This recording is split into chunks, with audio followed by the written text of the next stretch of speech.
We are streaming with little Joan. Hello, everyone. Welcome to the live stream where we do it live.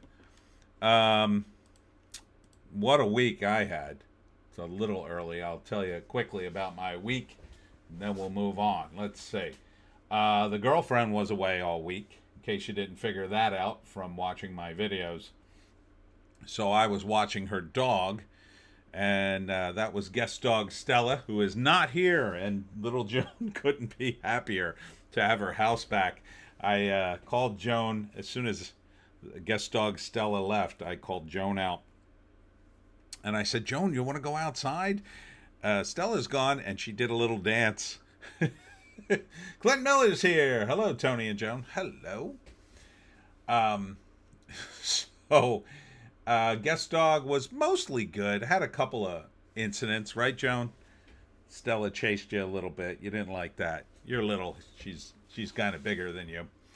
What else did I do? I went to Westville Brewery, and that was fun. I watched the Eagles game and sold a bunch of books. Then yesterday I went to Words Matter bookstore, sold a bunch of books there, and just sent them an invoice because they're a bookstore and they sell the Pineys there. So if you need a copy of the Pineys and you're in Pitman, New Jersey, the Words Matter bookstore is a perfect place to go. They sell all kinds of stuff there as well. They sell candles and teas and little knickknacks, but of course, books, Piney books.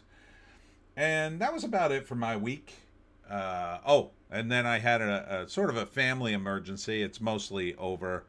I've got a relative who's in the hospital. Nothing too serious. He's on the mend, but he has to stay in because he's older, and they have to make sure everything's working out. So we're hoping he gets out either tomorrow or Tuesday. If things somehow progress worse, there's a slight chance I may be called off the live stream if there's some sort of development. I don't think that's going to happen. Things seem to be very stable now, and it's all good. But we had a little bit of a scare yesterday after my signing. Oh, I also got to have lunch with a cousin of mine who I knew of, but I don't think I met her once in person a long time ago. I have a lot of cousins, and she lives in Pittman, and she showed me around the Pittman Grove, which was very interesting. I may have to put that in a Pineys book. Very historic. It was these tiny little houses that were built in the 1800s by the Methodists. So it's a little tiny village within the town. I think it was there before the town. And there's a tabernacle in the middle and then sidewalks for streets. So there weren't, it's the 1800s. They didn't have streets like we envision streets today. They just had like wide sidewalks between the houses. And so they're very tiny houses. I think the ceilings are only like 7 feet. And tiny rooms. They're very cute. My cousin showed me her place. It was really neat. And they're all around the tabernacle, which is in the center of town. There's the Pittman Museum is there. And very, very interesting. It was built at a time before cars, so everybody has to park kind of outside the village, which is interesting. JEC is here. Hi, hi, hi. Oh, and the girlfriend is watching live. Hello, girlfriend. Hello. She's very happy to be back. And what else is going on? I guess that's about it. All right, let's get into the live stream where we do it live. Hopefully people will be drifting in shortly. But we don't have much to cover. It's pretty... one kind of odd thing is Zootopia. So Zootopia 2 dropped. And you can see here the total gross since it opened, which it basically opened for Thanksgiving, right? So it opened Thursday. So they're counting the totals from Thanksgiving onward. It's at 156 million. And that's just domestic.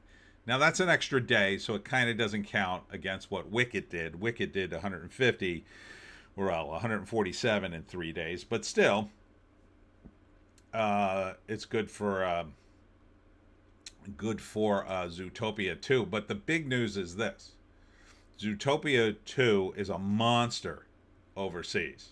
Let's see if this will work now. Now it's not working. I clicked right over there last time. Now you're not clicking. What's wrong with this thing? Let's see. See if I do it this way. It works. So the box office in China is like through the roof. Yeah, it's not working. Shoot. All right, let's just keep it on this page. I don't want to lose it. Oh, there we go.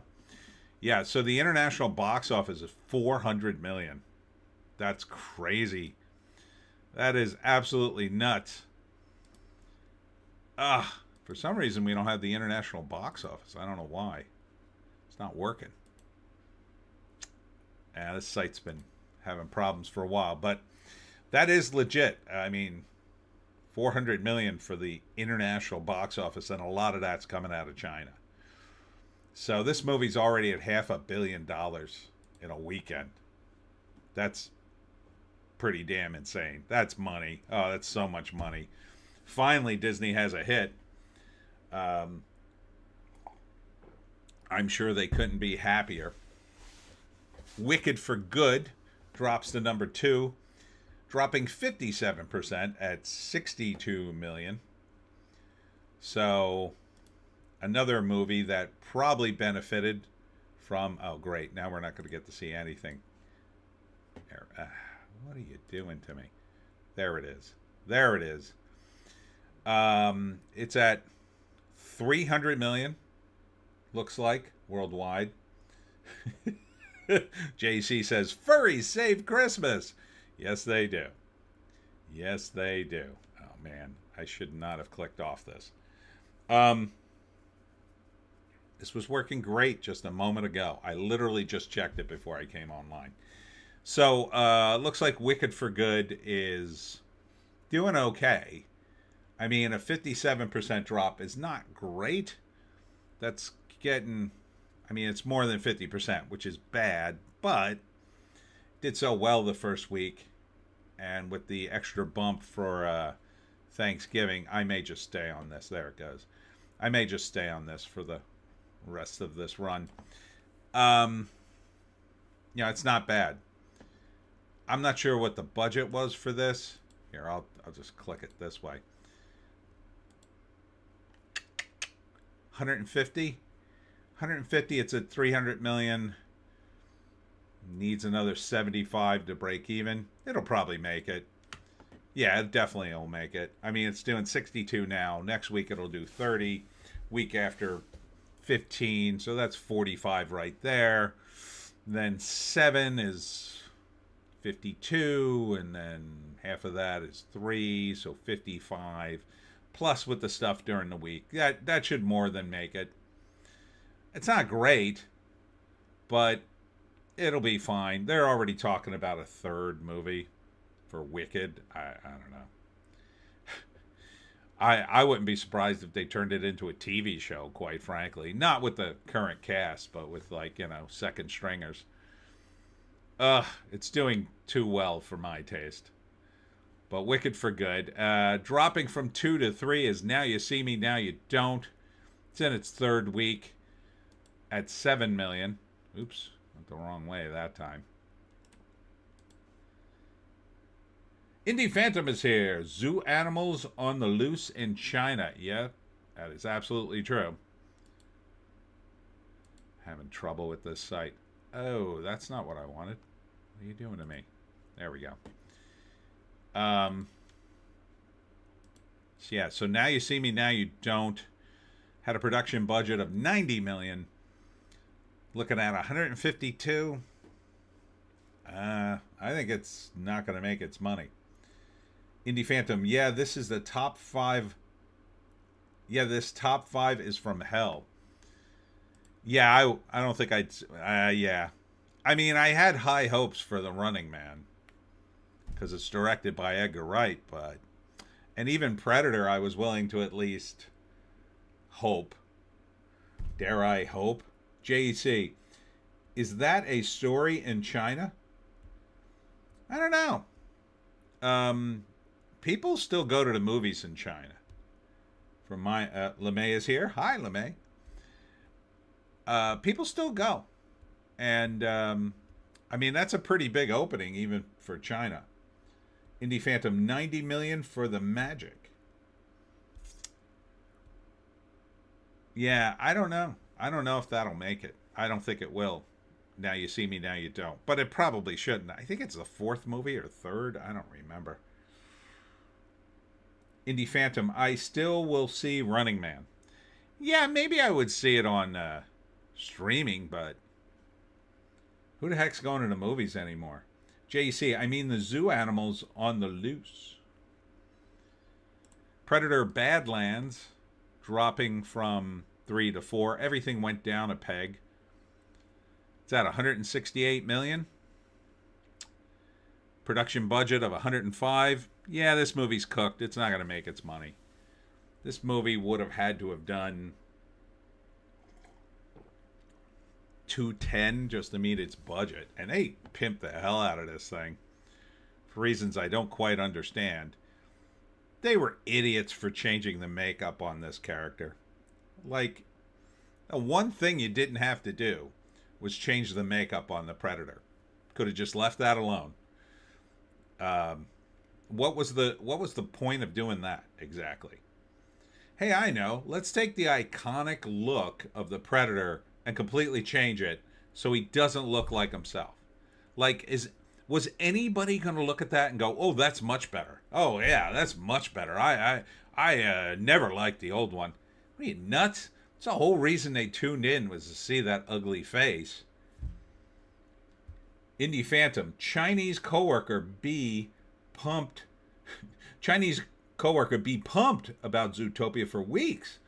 The last movie she was excited about was Bad Guys 2. Really? Is that a Chinese thing? Like the furry thing? Indie Phantom, Predator looks crappy CG now. Yeah, it's just like, I don't understand why they changed him. Like, I understand crappy CG. It was probably cheaper to do. Probably could be a lot faster.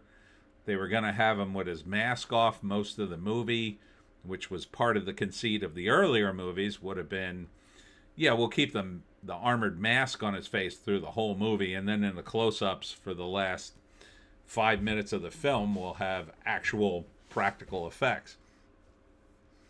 But now, like, you literally could have scanned in the old Predator movies and done that. And just changed the coloring a little bit. LeMay, must be a furry. JC, I think they were trying to make the Predator look more human because he's the point of view character in the movie. I guess, but I don't think he looked human. I don't think people can relate to the Predator. Right? I mean, and if you were going to relate to the Predator, you'd really have to do a deep dive into their, psychological state, which really doesn't make him an alien. It makes him more human. And that doesn't work either. Like, trying to make him have daddy issues? I mean, there was that stupid article for the Hollywood Reporter. Oh, he's queer. Oh, yes, he's a queer Predator. That's why. Like, what? Indie Phantom, Predator now looks like literal as. Yeah, but I look at it this way. You have a franchise, The Predator. And you look at the timeline of movies. Which ones were even popular? Well, the first two movies are pretty popular. They have like almost legendary status. All the other sequels after that, not quite as popular, pretty forgettable. Most people don't bother with them. It's the same thing with the Alien movies, right? It's like the first two and then kind of everything else.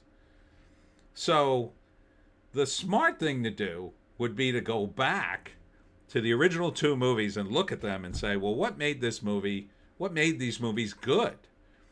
And what made the Predator movie good was it was very simple. One Predator comes during a time of great upheaval and just friggin' hunts. He's virtually unstoppable, but then like one guy steps up and miraculously beats him. That's the pattern of the movie, right? Like I pitched 2 weeks ago that it should be Predator versus Mad Max. That would have been an amazing movie. Whether you used actual Mel Gibson and actually used Mad Max, or whether you just made up a guy who was like Mad Max, right? You could just say, well, in the time after Danny Glover's, the second movie, which I love, where LA is tearing itself apart, sometime after that, the world collapsed, and now you have, Mad Max times. And then there's a war between rival warlords in war-torn America or radioactive wastelands, and enter the Predator. Perfect. Because that follows the arc of the previous movies. That the Predator shows up during times of war. Now, the other way to go is what they tried to do, which is go back into the past. I don't think that really worked as well. Prey, I think they would have been better off going to, a really big war. If you were going to go back in the past, you could do the giant war with the bad guys from Germany. You could do the First World War. You could do the 100 Years' War, some famous battle where hundreds of thousands of people died. You could do Civil War. I mean, there's all sorts of wars you could do. But you'd have to pay homage to the previous movies and adjust the technology. But these guys just don't even put that kind of effort. They really don't. For all the effort they have, it's all geared towards doing something that won't build upon the previous movies. Nobody wants to build upon the previous movies. No one. So you've got studio executives. They don't want to build on old movies because the other studio executives greenlit it, and they don't want them to get any credit. So they stay away from it. You've got creatives, like directors. They don't want to build upon what went before because they feel like they won't get the credit. They don't want to give credit to other directors. The writers are the same way. The actors are the same way. See, someone at the studio should put their foot down and say, you're damn well going to build our franchise up exactly the way it's written, the way we own it. And here are the rules. And this is what they used to do. Like, they weren't going to tolerate a bunch of nonsense that didn't exist in the franchise. They might tolerate a tiny bit of a change, but Indie Phantom, Predator now looks like a literal as. Oh, speaking of which, I just reviewed a movie. I told you maybe, 2 weeks ago? 3 weeks ago? I don't remember. I went to the New Jersey Vampire Con 3, and I met a dude, a local filmmaker who I call him my lost son because his name's Tony too. He'd be about the right age, and he's just making these crazy movies. Well, he made this crazy movie called Sodom Maniac, and it's like a trauma film combined with a slasher film with elements of Superbad in it. And I just reviewed it. It's nuts. But yeah, if you want to see a mask on a killer that is literal as, yeah, definitely check that out. Indie Phantom, Queer Predator, it's ma'am. Yeah, like, why even bring that into it? LeMay. Then they would make it Bad Guys versus Germany, Bad Guys of Germany versus the Predator. I mean, you could make that. I think people would watch that. I think people would like to see that because that way nobody roots for the bad guy. Well, there's a couple of people on X who root for the bad guys from Germany, but you could ignore them. They're not the movie-going public. Bad Guys from Germany are a perfect movie foil. Everybody hates them, except for those people. And then, you could just have the Predator tear through them all day. It's, even if you went back to World War I, the Germans there, you could have them tear through the Germans all day. Who cares? there would be no vector to complain about that. None. It's all fiction. It's took place way in the past. I mean, who wouldn't want to see Sergeant Rock versus the Predator? There's your Sergeant Rock movie. Sergeant Rock versus the Predator? Oh, 100%. 100% I want to see that. I don't really care about Sergeant Rock as a character, but Sergeant Rock versus the Predator, it would just basically be the first Predator movie, but done with different technology. That would be fun. I mean, you'd have to do something different at the end, but you could downgrade the Predator's technology and then make adjustments there. The real cool thing you could do is you could put the Predator in, say, like pirate times. The golden age of piracy was like 1650 to like 1720. You put him in the middle of the golden age of piracy, but you make the Predator's technology about on par with human technology today. That would be kind of fun. Next up is The Running Man, dropping 4 to 5, 3.7 million in its third week. This movie is also cooked, I believe. Oh, God, I keep screwing this up. Come on. Yeah, I don't think this movie's going to make its money back. And I'm shocked. I mean, Edgar Wright was a pretty reliable director. And with the comedy aspect thrown in, this movie should have worked. It should have worked. $55 million for a $110 million film. It's done. It's done. It's over. Indie Phantom. I thought this was the golden age of piracy. Perhaps one way to look at it, yeah.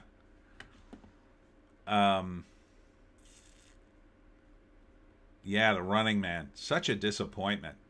So many opportunities there. That's one of the few movies I would love to rewrite. Just because it would be fun to rewrite all the villain characters from the original Running Man movie. Number 6. LeMay. Pirates would be more interesting. I've seen too many WW2 bad guys from Germany as villain stuff. At least go to a different country. Yeah, that could be cool too. Although, I don't want to read subtitles, but, you could go to England. Do like English pirates. Plenty of those. Or Scottish pirates. Do Captain Kidd. I would set it, I know a lot about the pirates because I did a lot of research for the Pirate Piney, Book 14, now available on Amazon.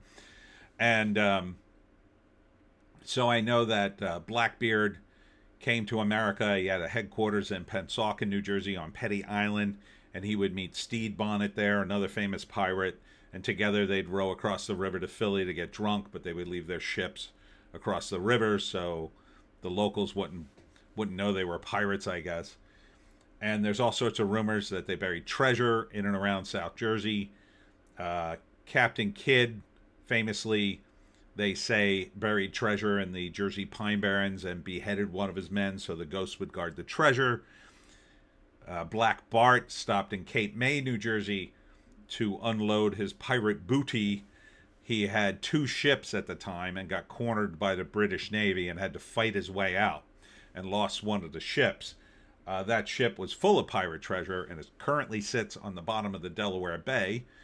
And so, those are all vectors to do pirate stuff. I would absolutely set it in South Jersey Pine Barrens. It'd be cool. And then you could tie it into the Jersey Devil, say the Predator is considered the Jersey Devil, right? Because it's right around the time period. You could set it like, if you've read the Pineys, you know that I have a pirate character in there in the bloodline of the Galloway family, Fontaine Galloway. And Fontaine was a pirate from that time period who served under Edward Teach Blackbeard and eventually found Jesus and gave up piracy and then eventually ended up in settling down in South Jersey trying to save the other pirates. It didn't work out particularly well for him. If you've read that, which story is it? That's book 11, I believe. But yeah, it's all legit. I mean, there were a lot of pirates in South Jersey. That was way before the Jersey Devil, but it buttresses right up against the legend. The Golden Age ended around 1720. So, next up, number 6 is Eternity. This is Miles Teller and Elizabeth Olsen as a couple who die. And they were married, but the pitch is the wife had a love before the husband, but that lover died, I think in a war, I'm not sure. And she sort of promised herself to him, but he died, and he spent, so like the deal is with eternity, after you die, you sit in a waiting room of the afterlife until you pick where you want to spend eternity and who you want to spend it with. So the idea is Elizabeth Olsen dies last, of course, and she meets Miles and the other guy in the waiting room of the afterlife, and she has to pick which guy she's going to spend eternity with. So, does she spend eternity with her husband, who she spent her whole life with, or does she just say F him and then go off with her original boyfriend who died before they had a relationship? So, kind of a weird pitch. Kind of sounds like a more boring version of Defend Your Life. And yeah, not a great pitch, and I just don't trust the writing on something like this. It's from A24.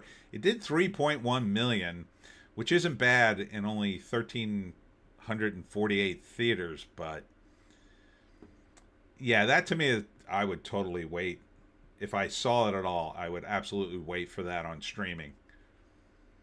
JC, sounds like a chick flick. Oh, it absolutely is. I don't think it'll be funny at all. At least Albert Brooks Defending Your Life. Albert Brooks was pretty funny.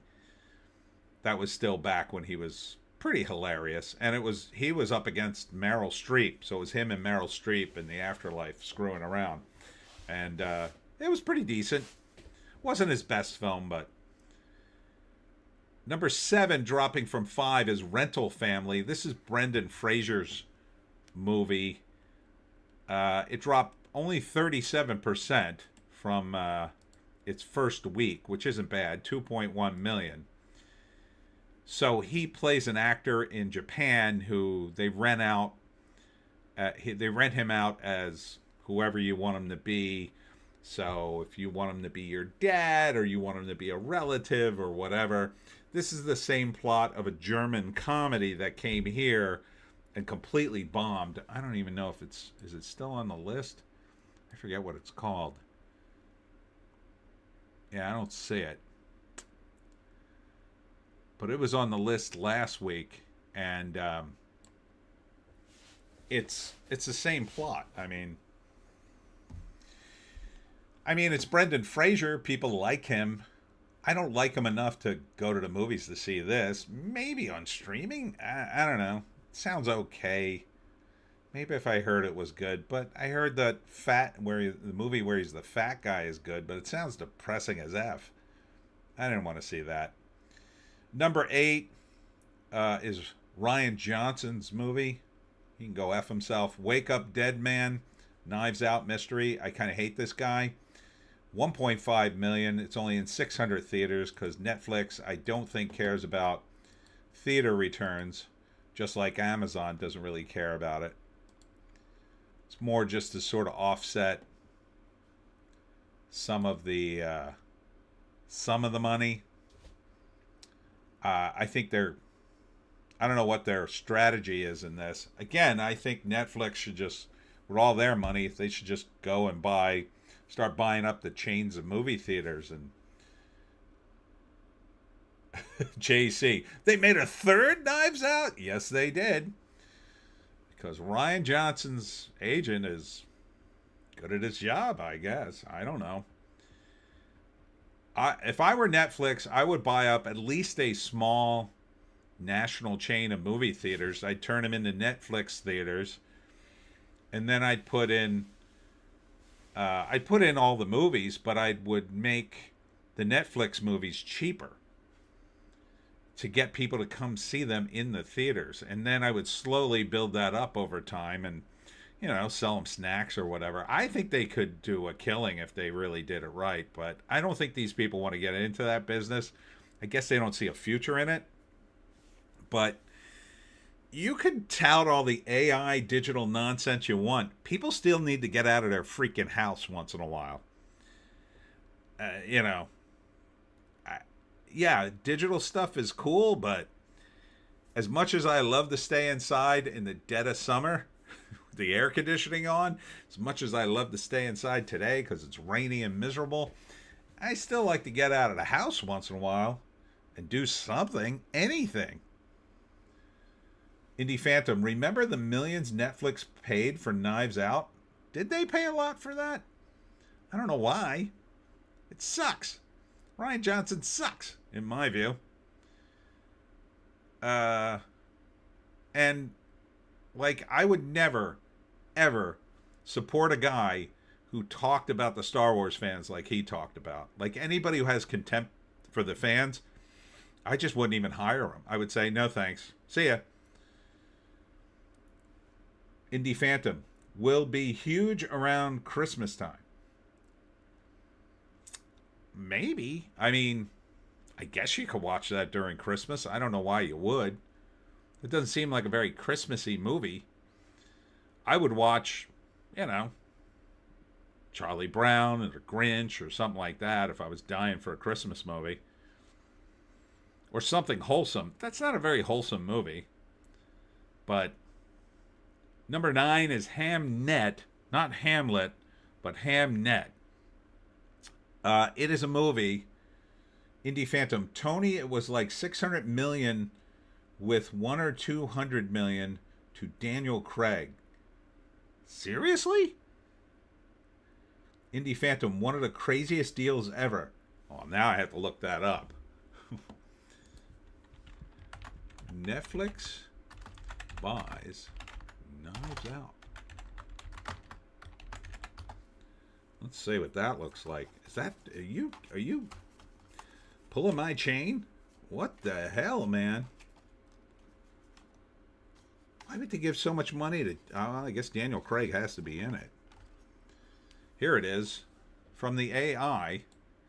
Netflix acquired the rights to 2 sequels for Knives Out. Just 2 sequels? $450 million. Securing the return of director Rian Johnson and Daniel Craig. First Knives Out film released in 2019 earned $311 million on a $40 million budget. The sequels were set to begin production in Greece, with filming scheduled to start 2021. Knives Out 2, Knives Out 3, with Johnson and Craig confirmed the return of both films. I guess. Can they make that money back, though?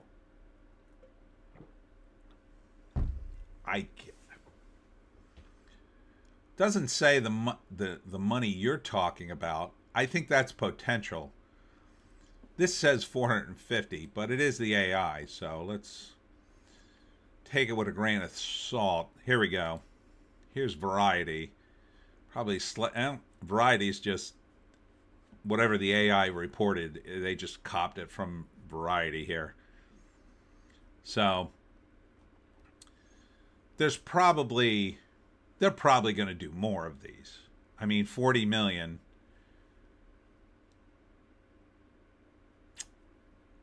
I can't imagine they would pay Craig 200 million.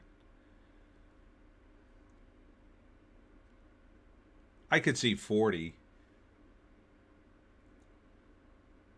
Indie Phantom, looking it up. JC, spite programming. I don't know who they're spiting. If they're spiting me, congratulations. I won't watch it. Satisfied? Was that the plan? I mean, I don't even understand who wants to watch Daniel Craig anymore. Like, Daniel Craig's story arc in terms of taking roles, Indie Phantom, the individual deals for Craig and Johnson were nuts. They sound like it could be, but I think when you say 200 million, I can't imagine they paid him 200 million up front. For 2 movies? That'd be pretty insane. Because it says here they only bought up for 2 more sequels, but maybe 40 million. I could see 40 million, or like if the movie makes X amount of dollars, you'll get 40 million, and something along those lines. I can't imagine. Indie Phantom, Daniel Craig did queer movie. Right, like Daniel Craig goes to James Bond, does Bond for I don't know how long, and then segues into the queer movie, and his character's gay in the Knives Out movie, right? So it's like he's like trying to do everything he can to emasculate his own image or something. I don't think he's really gay, is he? He might be. Indie Phantom, think it was 100 million to each of them? Maybe over 3 movies I could see that.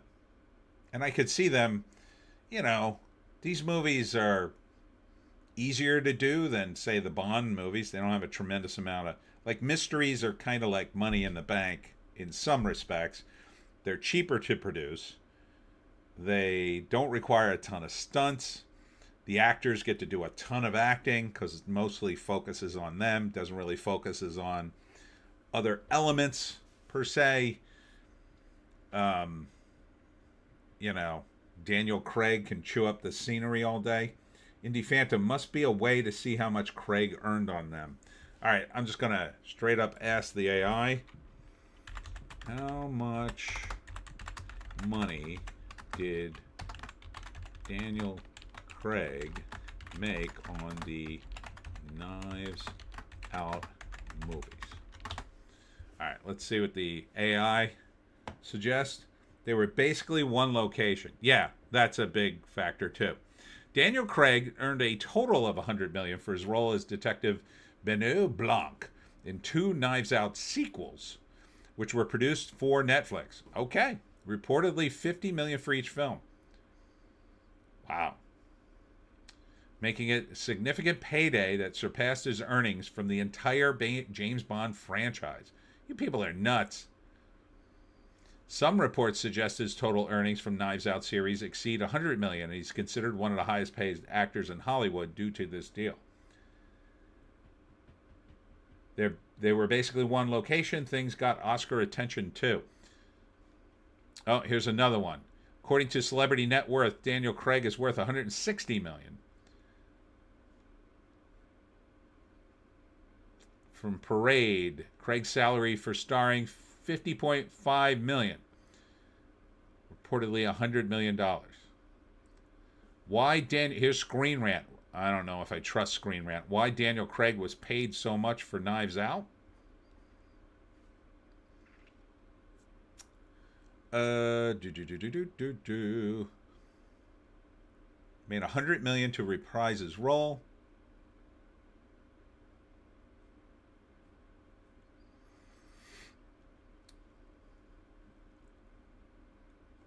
I mean, this seems legit. Yeah, here it is, Collider. Wow. Whew. That's a crazy amount of money for a movie, I won't say. Screw you, Ryan Johnson. God damn, $100 million. Okay. I guess he's gay for pay. Indie Phantom. That is nuts because remember they just had it in cinemas for a week and it was kicking Tron arse. Yeah, I mean, they don't care about the bottom line is they don't care about the theaters. I think they should, but I don't see how it hurts them to have theaters.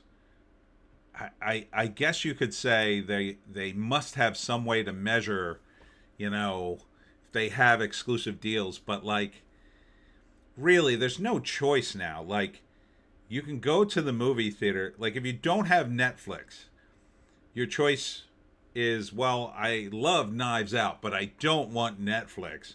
I think I'm going to go to the movies and pay $20 to see it. Or I could just buy Netflix for a month and see it, maybe see another 2 or 3 movies at least, and then just cancel it. So there's really no contest there. They might as well put it in every friggin' movie theater. It doesn't cost them anything. Like, what does it cost them? All they have to do is take the file with the movie in it, because now it's just a file, copy it, and send out copies, or have it downloaded for whatever theater. I mean, they're not going to lose money on it, will they? I don't think there's any way they could lose money. They're already making the money on Netflix. Who cares if it's in every theater in America? Doesn't make any sense. Indie Phantom, how much can subscribers really pay that forward? Yeah. JEC, try and make back the money you spent putting it out in a theater. But, like, you don't spend much anymore. Like, you used to have to make an entire film print. And that cost money. But they don't do prints anymore. It's a file now. They used to send out, not like a flash drive, but like a really big version of a flash drive. Now, they might still do that. I don't know. But I've heard that AMC has a network, and they don't even do that anymore. They just download it to AMC.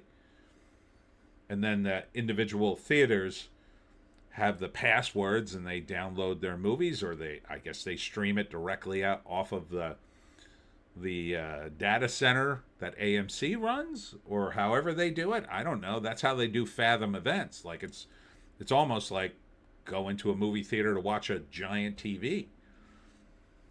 I don't think it would cost them. I think the cost would be negligible.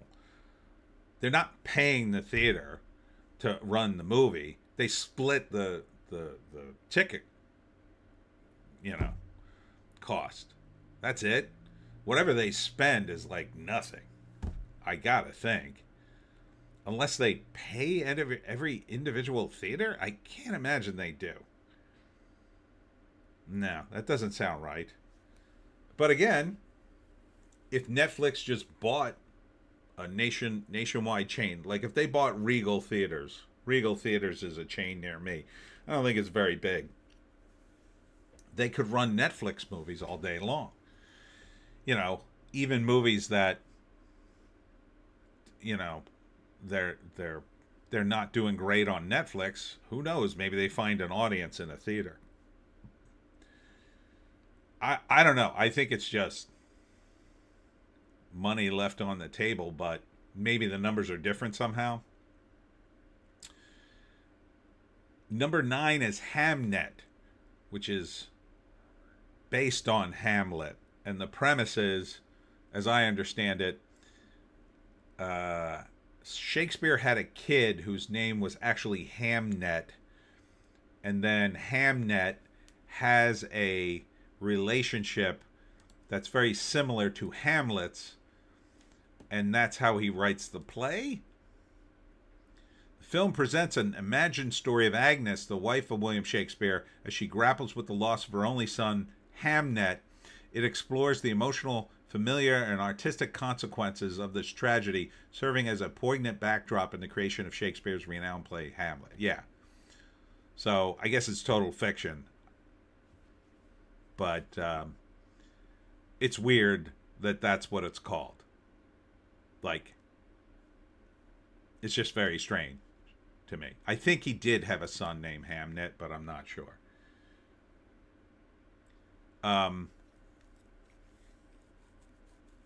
This is another one that's Oscar bait. It's in the mix for an Oscar. Number 10, dropping from 6, is Sisu Road to Revenge. Oh, I want to see this. Oh, it dropped 66%. Oh, no.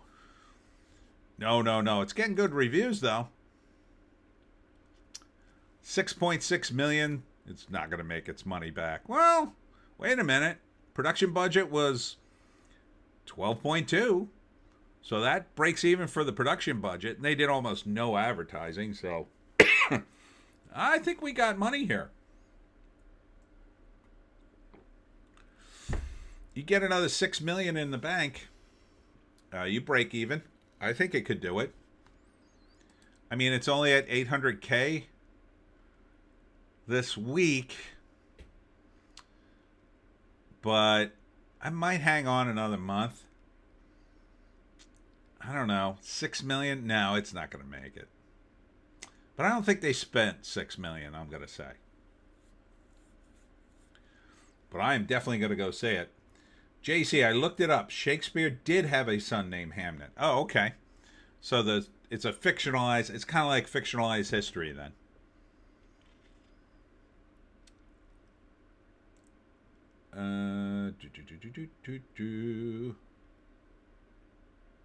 Oh, that was JEC. Did I say Indie Phantom? Indie Phantom. Sisu will also be a big streaming title. Oh, yeah. I can't wait to see it. JC. Hamnet died when he was 9. Oh.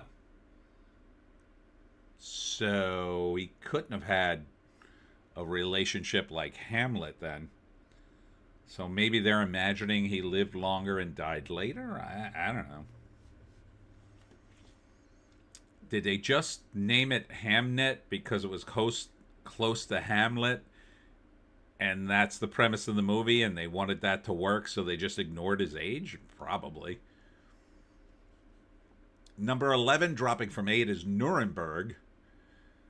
Again, it's an awful lot of World War movies, big movies, Bad Guy from Germany movies.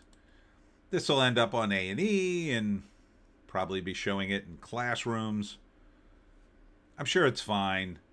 I'm bored with these kinds of movies. Indie Phantom, you missed my question. Did I? Sorry. I thought I did. How did I miss your question? How much can subscribers really pay that forward? I don't know. I mean, you got to think, what's it cost to get Netflix? I'm getting it for free. I've gotten it for free for years. I wouldn't even think about paying for Netflix. There's just no way I would pay for it. It's free with my... I think it's free with my Xfinity because I have Comcast. So let's figure they sunk the cost into the Comcast and hid it in the bill where I couldn't see it or remove it from the bill. It's got to be low. It's got to be like $1. Otherwise, like, you'd have to explain why you... Well, then again, Comcast just keeps upping the price, so who knows? Maybe they're charging me full price. I think it's like $15 a month still.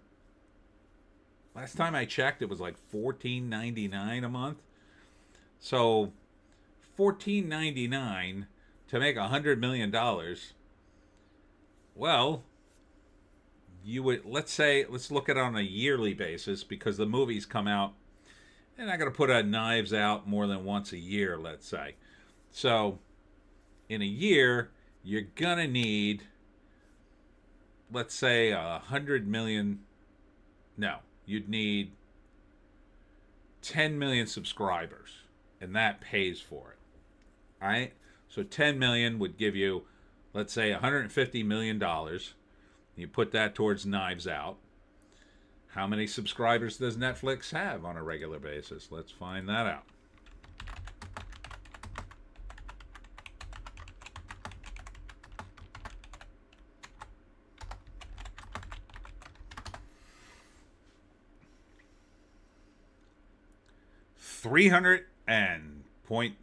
So 300 million subscribers.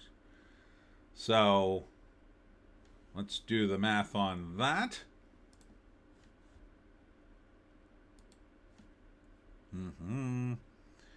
Where's my, I need my calculator for this. So let's say 300 million times $15. So that's $4.5 billion a year coming in. So you're raking in $4.5 billion.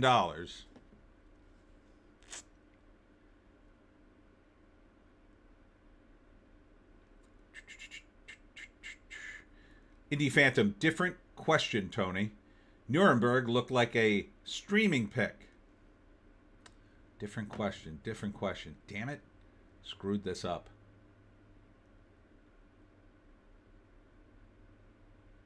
I don't know. Just ask me it again. Sorry, I missed your question. Losing my damn mind. I'm missing questions now. My own brain betrayed me.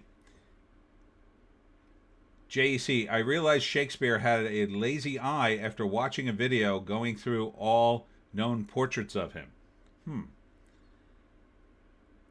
Indie Phantom, about Play Dirty. Thought Netflix hadn't made money yet? They sure spend it like they got it. I mean, $4.5 billion raked. I mean, they can afford to pay Daniel Craig a lot of money. I don't know. Maybe your question got censored.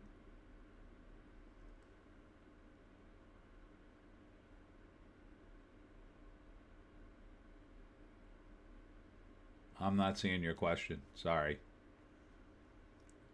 I do want to see Play Dirty, though, only because Shane Black wrote it. And I love Shane Black. JC, they can borrow against the money they will earn. That's true. And they probably do. So, but with $4.5 billion guaranteed coming in, that's a month, now that I think about it. Holy crap, that's a lot of money. They got 300 million subscribers. They got $4.5 billion coming in. But some of those subscribers are me, and I'm not paying anything that I know of. Indie Phantom, I heard it was... Oh, okay. Play Dirty? I bet it was. I love Shane Black, so I bet it's awesome. JC, Netflix is billions in debt. Indie Phantom, he sets his flicks at Christmas. That's true. Lethal Weapon's always on Christmas. Is Play Dirty out yet? I don't think it's out yet, maybe? Let's see when it comes out.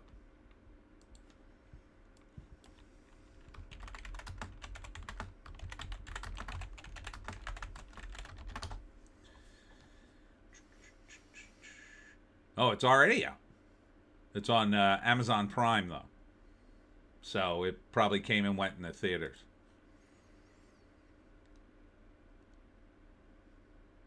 I knew we talked about it a while ago. So, yeah, I'll have to catch that. Otherwise, I mean, I watched a free movie, Sodom Maniac. So that's what I get to watch for free. But I wonder how much Play Dirty's renting for. They all the new movies rent at $19.99, which isn't bad if you're watching it with at least one other person, but it's kind of pricey if you're just watching it by yourself. But that's a movie I think my girlfriend would watch, Play Dirty. I think it'll be a good flick. After Nuremberg, number 12 is Regretting You, dropping from 7, $460K. Going out of theaters. Number 13, Sentimental Value, $451K in its fourth week. Black Phone 2, dropping from 9 to 14, $354K. Kind of dropping like a rock at this point, but in its seventh week. Chainsaw Man, still in theaters, $285K in its sixth week. Begonia, Let It Go Away, $210K in 166 very pretentious theaters, I'm guessing. Tron Arse, $89,000, still in 140 theaters. I assume those theaters hate their customers. Springsteen, Deliver Me from Nowhere. These theaters, I think, definitely hate their customers. 84K. JC, Sodom Maniac sounds like woke garbage. Oh, it is not. It is the antithesis of woke. It's a little too not woke, if you ask me. It is crazy vulgar. One battle after another. 65K, still in 62 theaters in its 10th week. What theater owner's like, oh, I love this one battle after another movie? Is that just like, I don't know, where Leonardo DiCaprio's potential girlfriends live? Indie Phantom, yeah, regretting you went to digital last week. Seemed premature. Yeah, it did real well in theaters. I mean, it hit #1 in theaters for a short time. I think 1 week. The Secret Agent came out in theaters to, it's only in 230 theaters. 46K. It Was Just an Accident, still in theaters. I still want to see this movie. 38K. Indie Phantom, Sodom Maniac. That sounds like a prawn I rented in college. It is almost a prawn. Keeper, dropping from 11 to looks like 20. 32K. That's Tatiana Maslany. She-Hulk is in that. Cat Video Fest 2025. Now back in 3 theaters. That's up 2 theaters. In its 18th week. Just keep it in there throughout Christmas. I would certainly run Cat Video Fest 2025 before I'd run a lot of these other movies. I mean, at least you can rely that you're going to see some funny cat videos. I am now converted. Yes, I endorse Cat Video Fest 2025. JEC, where Leo's girlfriend lived, you mean in dormitories at the all-girls Catholic middle school? Indie Phantom, where the hell is Christy? Was that even in any cinemas now? Yeah, it's not here. I guess it's already out. Peter Hujar's Day is somehow still in 17 theaters? That looked pretentious as F. Rebuilding from Bleecker Street, 23 theaters. I mean, it made 18 and 11K. Premiering near the bottom, You Got Gold, a celebration of John Prine. I have no idea who that is. 10K in 1 theater. The Tale of Cillian, 6K in 1 theater. And Mistress Dispeller in 7 theaters doing $3,446. That brings the total of the box office this weekend to $186,460,690. So a better weekend. Finally, we're getting near Christmas. Well, I mean, this was Thanksgiving weekend, so that's a holiday weekend. Still probably should have been over 200 million. Really. I mean, let's be honest. It's better. Next week should be okay-ish. Indie Phantom. Oh, I read that already. Yeah, I don't know what happened to Christy. I guess it's out of theaters.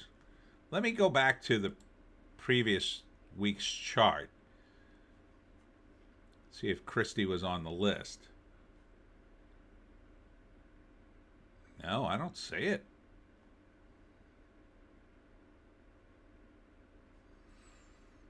Man, it got nuked.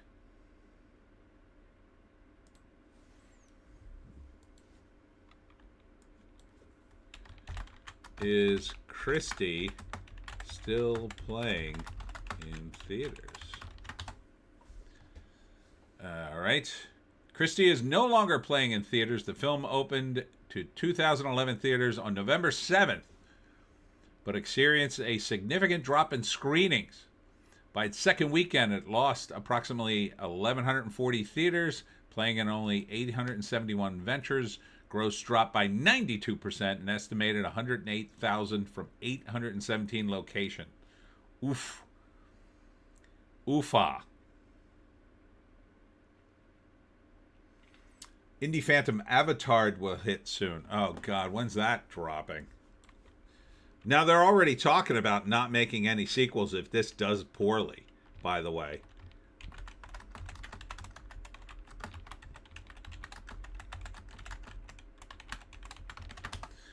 That's probably next week, isn't it?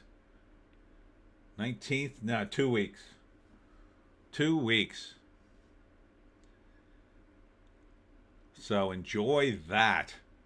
I don't want to enjoy that because that looks... I hate Avatar. I should do a retrospective of all the movies I hate. That'll be a long list. But Avatar's there. Jurassic Park. God, I hate those movies. They're just... I mean, gun to my head, I would watch Jurassic Park before I'd watch Avatar again. At least that is a little different. Some places, Avatar just sucks to me. I hate Avatar so much. It's just everything about it sucks. It's like you put all this effort into a movie and you call it unobtainium. Dude, that's just wrong. That's just so wrong. All right, let's check the trades. Zootopia feast on 156 million. Thanksgiving box office. Zootopia feast on 156 million. Wicked for Good adds glittering 93 million. And everybody's talking about Stranger Things 5. I've heard mixed reviews. Most of them, I feel like the problem with Stranger Things is a very similar problem with The Sopranos. It's a victim, and the X-Files and a few other shows. It's just a victim of its own success. It was so insanely popular that they ruined it. Like, too many people got involved, and it's just ruined. Like, I liked the first season a lot. The second season's kind of like, meh. And then I just I just watched the first of the third season. I'm like, what is this? Like, where the F are you going with this? When am I going to get some payoff? A lot of people told me and it's, of course, the first half of the season, and then the second half of the season. Well, thanks. Thanks for that. That's not the way seasons work, by the way. You don't do 4 shows and call it half of a season. And it's not even that complicated of a show. I've heard all sorts of ridiculous things about it, but I just don't care. I don't care about the show. Too many interviews with the cast, too much fluff about the show, about the deep lore. There's no deep lore anymore. There's only like, how many episodes? 40? 50? It's not even that many episodes. You want to talk about deep lore? Watch the Bob Newhart show, the original one from the 70s. How many did they make of them? I think it was over 100 shows. Let me see. Bob. I put the Boob Newhart show. The Bob Newhart show. How many episodes? Let me see. Where does it tell me the episodes? I think 142. Yeah, because Bob's in every one. And his credit is 142 episodes. Yeah, so 142 episodes in 6 years. Now, that show's only a half hour. All right. Cut it in half. That's 71 episodes. 71-hour episodes. Indie Phantom. I only saw the first 3 episodes of Stranger Things. Seemed fine, but just didn't comma, and then people couldn't shut up about it. Newhart had 2 series. He had 3, actually. One was called Bob. That one failed, unfortunately. Newhart was the second, he had one in between, though, called Bob. Let me see if I can find it. It's going to be hard to find on IMDb, just searching for Bob. Oh, wait. If I go back to Bob Newhart, I bet I could find it. Hold on. But man, Bob Newhart was at his peak on this show. Oh, shit. That's the character. I want Bob as an actor. There he is. Okay. I had to go way back in time for this one. Yeah, here it is. Bob. It only went, it went 33 episodes. I didn't even think it went that far. This got cut out of the lore, unfortunately, because no one really watched it. He plays a guy who created a comic book character. It had comic book stuff in it. It's a shame. I wished it had taken off, but it didn't. It was funny. I watched a few episodes. But yeah, Newhart was the last big show. I guess it was before that. Newhart was before. Yeah, Newhart was before. Yeah, he wasn't going to top that. Bob, when did Bob hit? Yeah, 92, 93, when comic books were at their peak. Smart move, but it didn't work. So. Ah, poor Bob.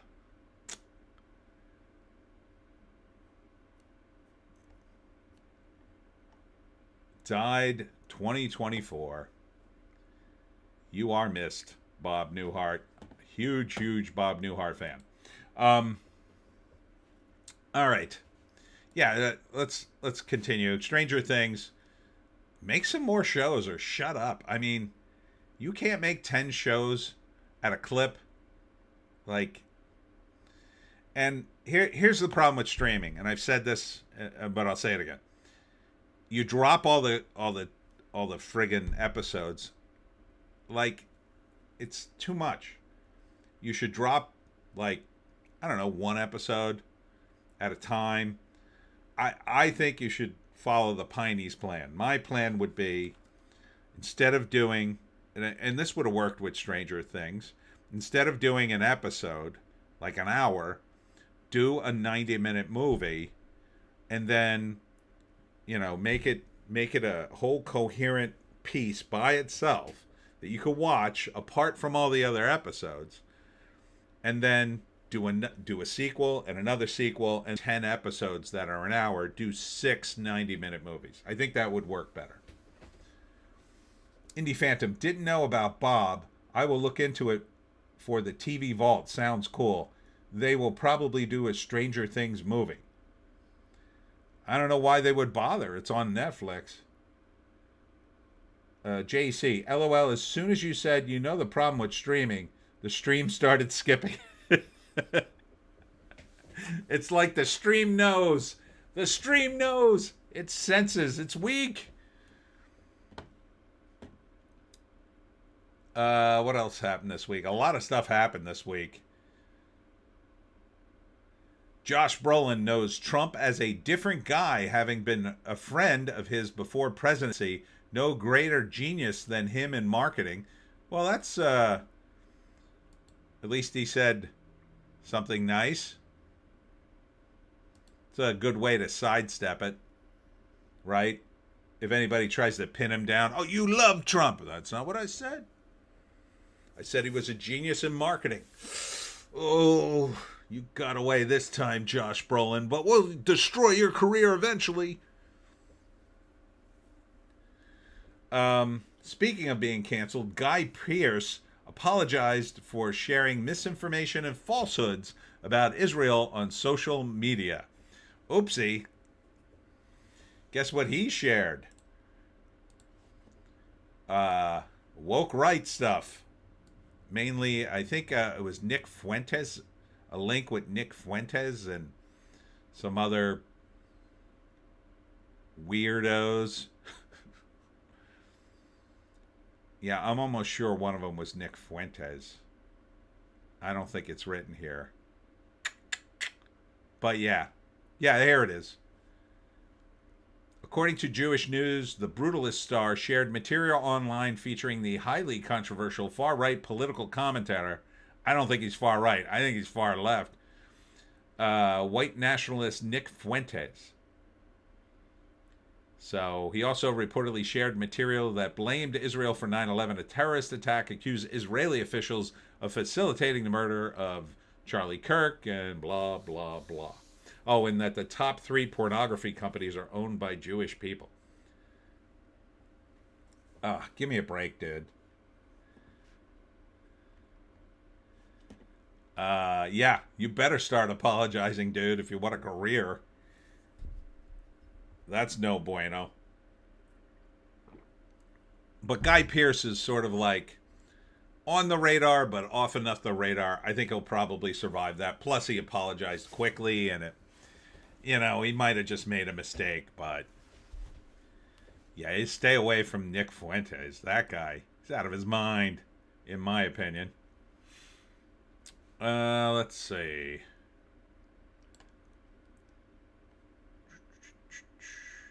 James Cameron says it's horrifying to me that AI can make up an actor. It creates a performance from scratch with a text prompt.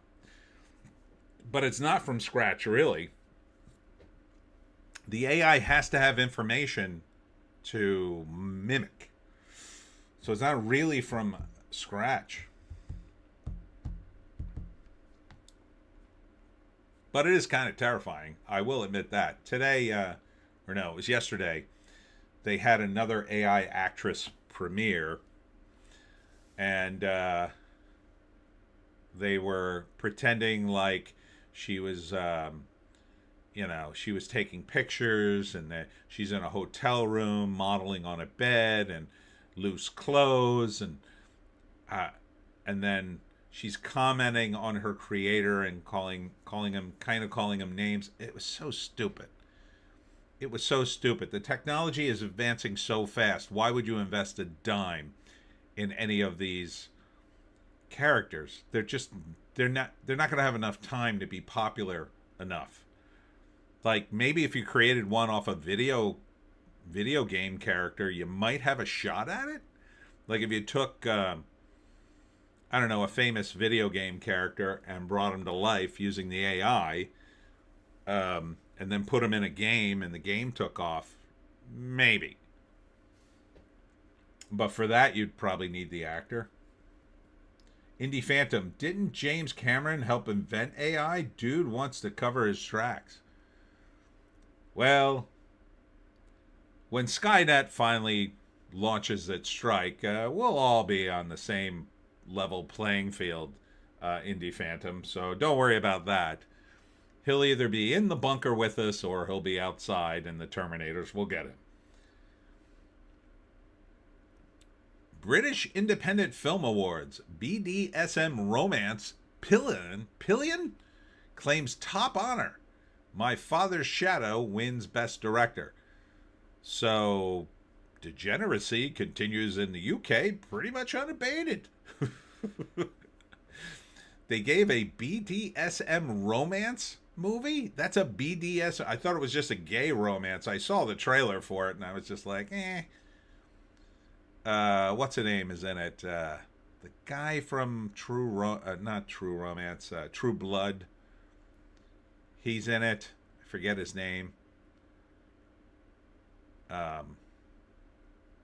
So it's a BDSM romance? Why the hell would you want that? Who the hell is that for? How big is that audience? I don't think it's that big. Let's see. Zootopia. Don't care about that. Already talked about that.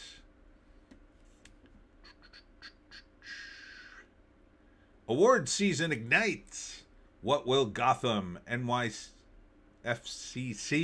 NBR, and LAFCA pick? And will it shape the Oscars race? Who cares? Judi Dench is still falling apart, sadly. Can't see anymore. That's a shame. Not sure why Variety's following that, though. Seems really sad. All right, over at Fandom Pulse, James Gunn's Supergirl still shows a disordered nightmare, but the comic may be even worse. Oh, I'm sure the comic's worse. As woke as some of these movies are, comic books are cuckoo bananas. It's bad. It's bad in comic book land. Comic books are $5 and $6 a piece now. I know almost no one who buys them anymore. I know hardcore comic book fans who have just given up on new comics. They're just giving them up. I mean, I gave up on them a long time ago. I can't afford them. Who the hell can afford these comics? One comic for $5 or $6 better be damn good. It's not. So, Drunk Supergirl? Who is this for? I mean, Drunk Supergirl. The only people I can think, it's not for children. If you got a Drunk Supergirl, that's not for children. Automatically, all the children right out the door.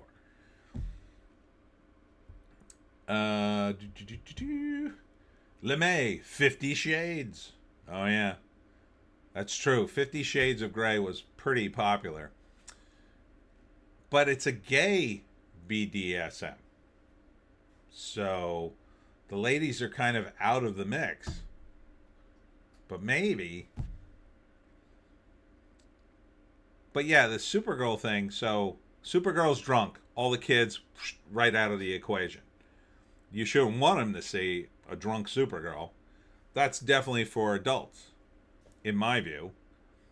But what kind of adults want to see superheroes? Well, pretty much no one over the age, I'll say 40, is really interested in superheroes all that much. So that's another chunk of the audience gone. What's wrong, Joan? Want to get down? Oh, let's see Joan. Let's see Joan's happy face. Joan's so happy Stella's gone. You have the house back. You could do what you want again. Right? You don't have to worry. She ate her food. Stella ate her food one night. That was a sad time. That was a very sad time. She kind of looked at me like, So you could pretty much eliminate people over 40 for a lot of the audience for superheroes. So that leaves...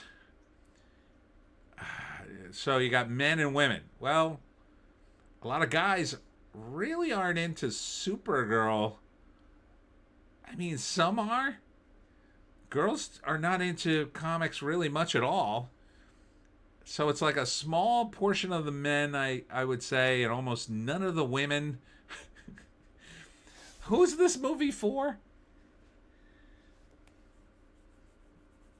I just don't see it. I mean, I guess if the Superman movie had been a bigger hit, maybe, you know, even when they did the Supergirl movie back in I guess it was the 80s, that movie flopped hard, if I recall.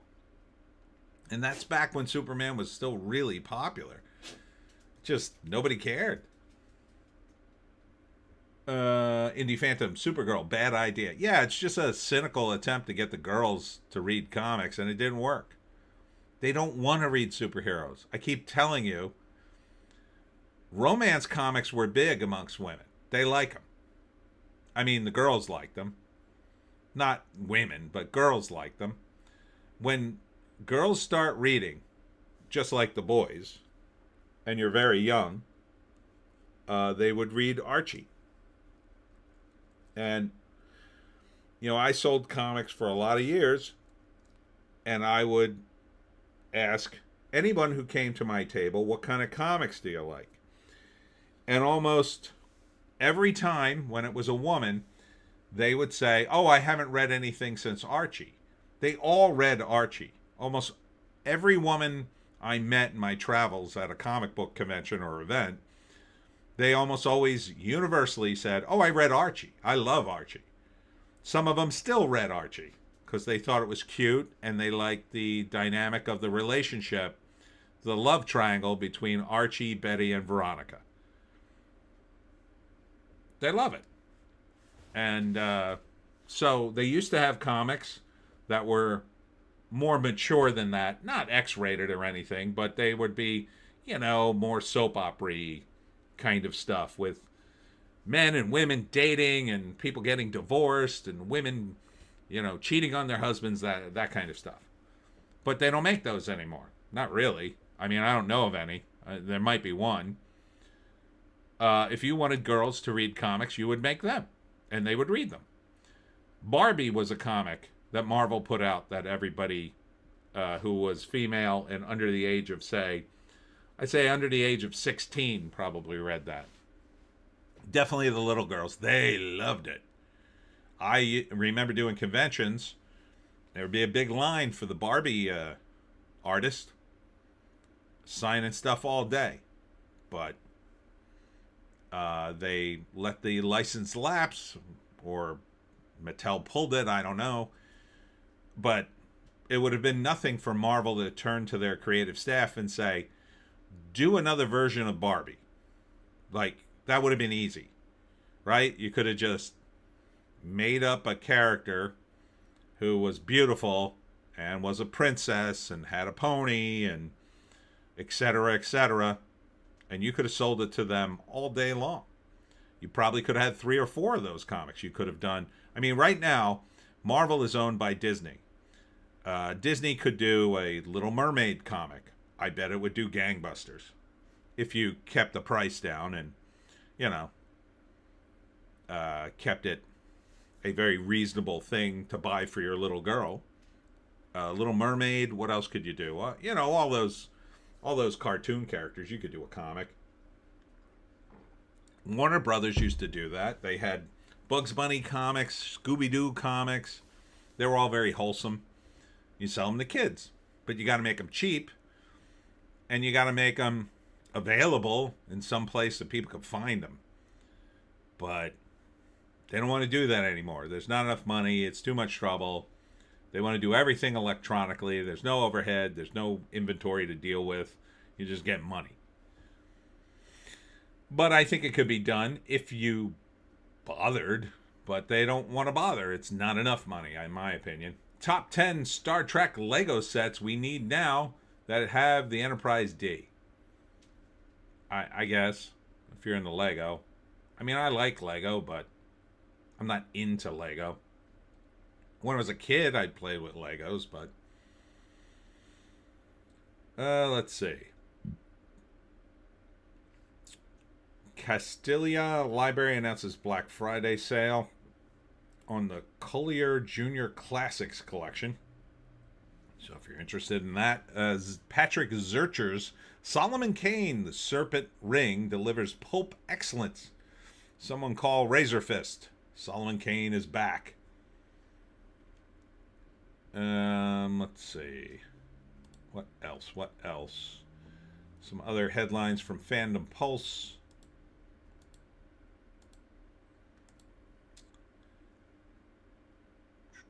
Randall Wallace shares how the resurrection of the Christ was pitched to Mel Gibson. It's not that great of a story, but he pitched it, and they're doing it. Macaulay Culkin has a pitch for a new Home Alone film. The pitch is he's the grown-up, and his son locks him out of the house, and then his son does all the Home Alone stuff to him. I mean, could he pull it off? Maybe. I don't know. I don't know if he could drag that out for 90 minutes. Seems like a long time for a dad to be locked out of the house. Marvel Comics writer Tim Seeley gets canceled and bullied off of X over X-Men Age of Revelation comic. So that's still happening. I don't know why anyone anywhere listens to anyone on the internet. I don't care one whit about... People criticize me a lot this week. Oh, let me tell you what happened. I forgot the other thing. So last week I had the Indian cinema video that I got about 9,000, almost 10,000. So sometimes I would kind of argue. I'm not really arguing. I'm just trying to make my point clear. They seem to misinterpret a lot of the things I'm saying. But I don't know if they're real people or not. And after a while, I just get tired. And if they get rude, I ban them. So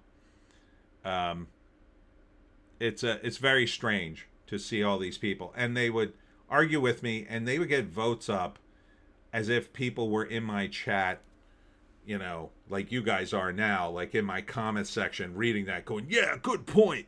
There's no way that's happening. I don't have enough people in my YouTube comments. It's happening like way too much. So I think there was like some botting going on, and I kept saying, I think there's some botting going on, and everybody just called me a boomer conspiracy theorist. So,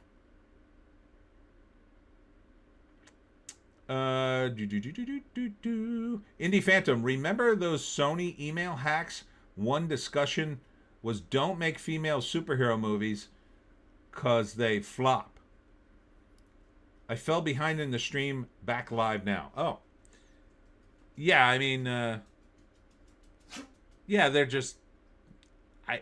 The problem is when they make female superhero movies or female superhero comics, they're really just male characters with a female skin suit a lot of times. Like, if you were going to make a female superhero character, like a real female superhero, I think she would act differently than the male superheroes. Like, she would not attack problems like they would, depending on her powers.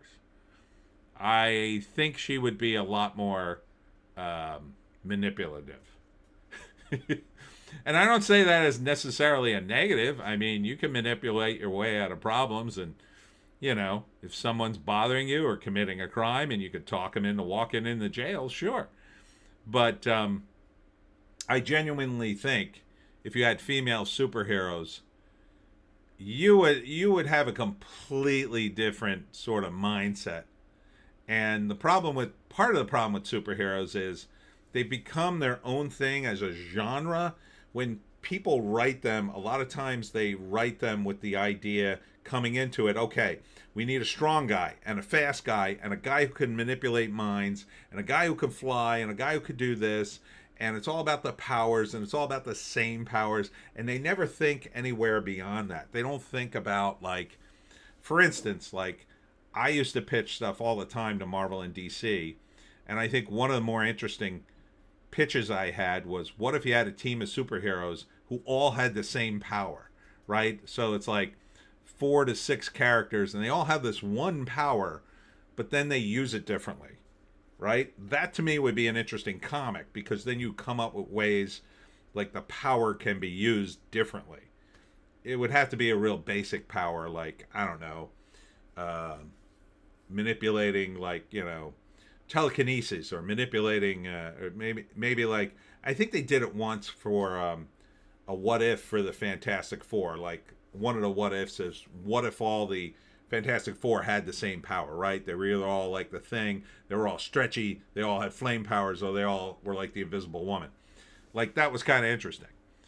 That would be interesting. And then, you know, you don't have to fight crime if you have a superpower. In fact, one of the Image Comics guys came up with a really good one.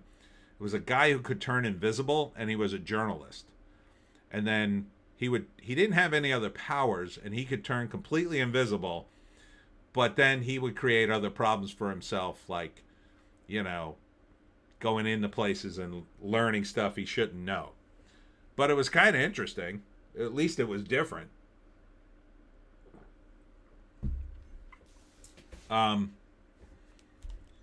But yeah, I mean, female superheroes, you know, I just don't see, like, they're kind of like female stand-up comics.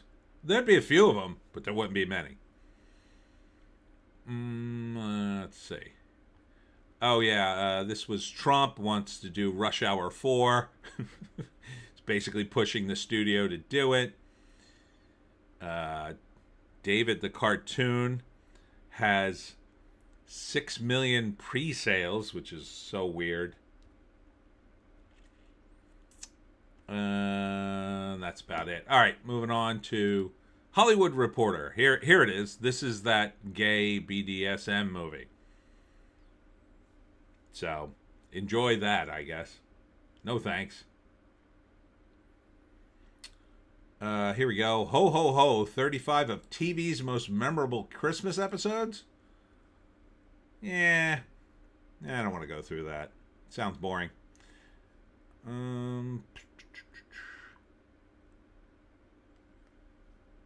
Ocean's 11 to Scarface 13 film remakes better than the original? All right, this one I'll go through and probably counter almost every single one.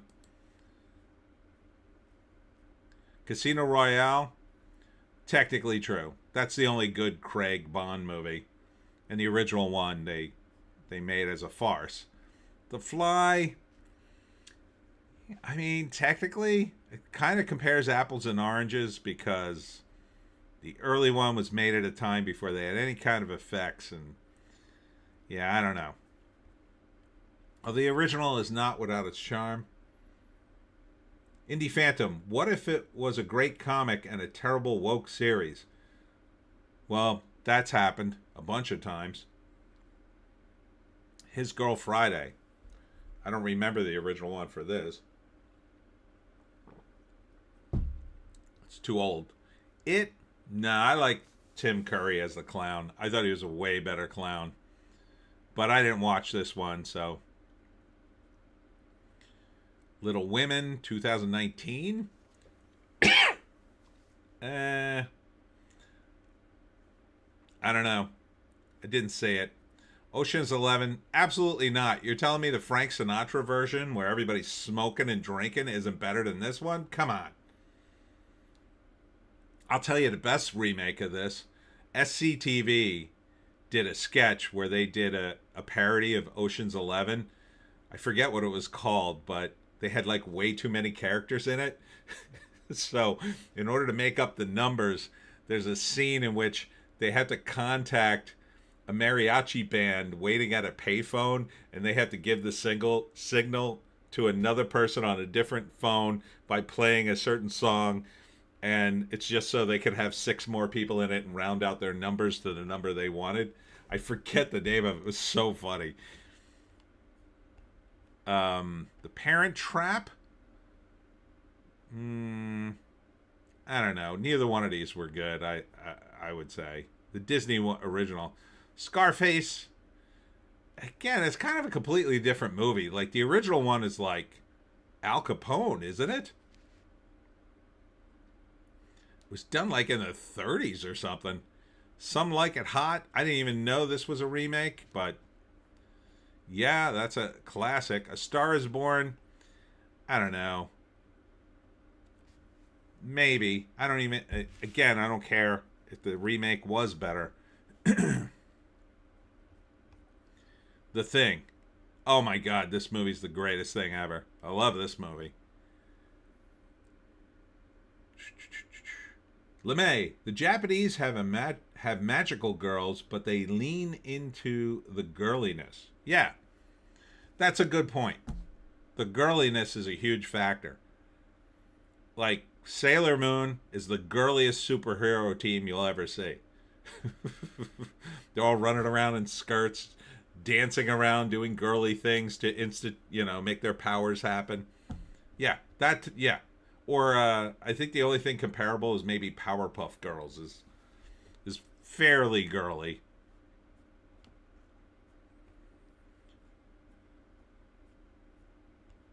True Grit. True Grit is really good. I did like the remake. I don't think I saw the original. I think it's John Wayne in the original. I don't know. I'd have to see the original, I guess. True Lies? That was a remake? I had no idea. What was the... it was a remake of 1991's La Totale. I mean, this was okay. I don't know. Maybe the original one's better. Indie Phantom, love Pacino, Scarface. Both versions are good. I don't think I've ever seen the original one. That's like black and white. It's ancient history. Here it is again. Report claims Trump's influence gives Paramount the edge in bids for Warner Brothers. Man, something in my eye. While also helping revive the career of Brett Ratner and the Rush Hour series. I guess.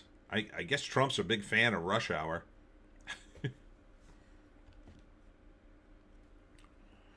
Avengers Doomsday star Simu Liu rages over apparent backslide in Hollywood's Asian representation. Studios think we're risky. I don't think that's the case at all. I think Simu Liu would say anything to be in the news. Indie Phantom, John Wayne Oscar win for True Grit? I guess it's good. Back then, the Oscar kind of meant something, so. Yeah, here's your problem right here with The Predator, spelled wrong in the headline. Predator Badlands director asked Disney for a franchise production Bible, only to find out it didn't exist. There you go. LeMay, all that guy does is complain. Yeah, really. I don't even know why they hired him. Indie Phantom, the Simu guy sucks. Yeah, you know how many guys in Hollywood are Asian and have a six-pack? You had to hire this guy? It's like, come on, man. There's a million other Asian actors there. And if you wanted somebody funny, you should hire Bobby Lee. I mean, he's Korean. He's very funny. I mean, he couldn't play the Shang-Chi role, obviously, but he could have been the Aquafina role. Oh, yeah, all day long, Bobby Lee. That would have been funny. But he's not Chinese, so they would have had to make up another story. But it would have worked. I mean, he's in America. He's friends with a Korean guy. You would have gotten double representation. You would have had a Chinese guy and a Korean guy. Aquafina. Deadline. More Home Alone stuff. Wicked author Greg... There was a book? Wicked author Gregory Maguire to release Glinda prequel book in 2026. I think I'm going to be sick. Sounds awful. Making me nauseous, dude. I mean, that's money in the bank, don't get me wrong. I'd invest in that book. Like, if that dude came to me and said, hey, I need $2,000 so I could print this book, I'd be like, would I get a share of the money? He'd be, oh, yeah, I'd give you 25%. I'd be like, here, take it. Take it and make me money. But this is not financial advice, by the way. But, oh, that sounds awful. Indie Phantom. Yeah, Wicked was a huge book first. Heated Rivalry stars Recall Audition Chemistry. Ew. I don't even want to read that headline. That sounds like Sodom Maniac. More on James Cameron.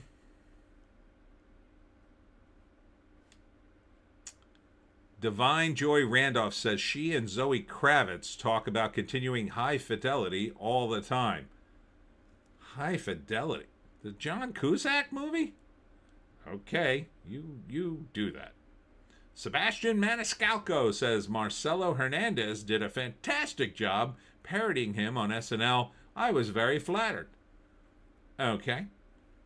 Didn't say it because who's seeing SNL these days?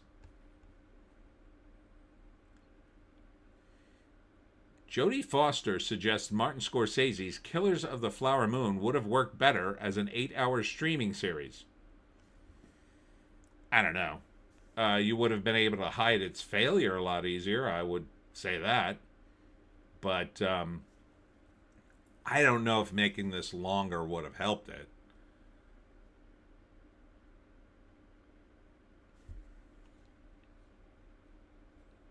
I don't even know what that is. All right, moving on to Bleeding Fool. Variety's comedy list proves Hollywood forgot how to be funny. 100%. I went through this list in a separate video, which you can find. I believe that's a BitChute Rumble deal. I mean,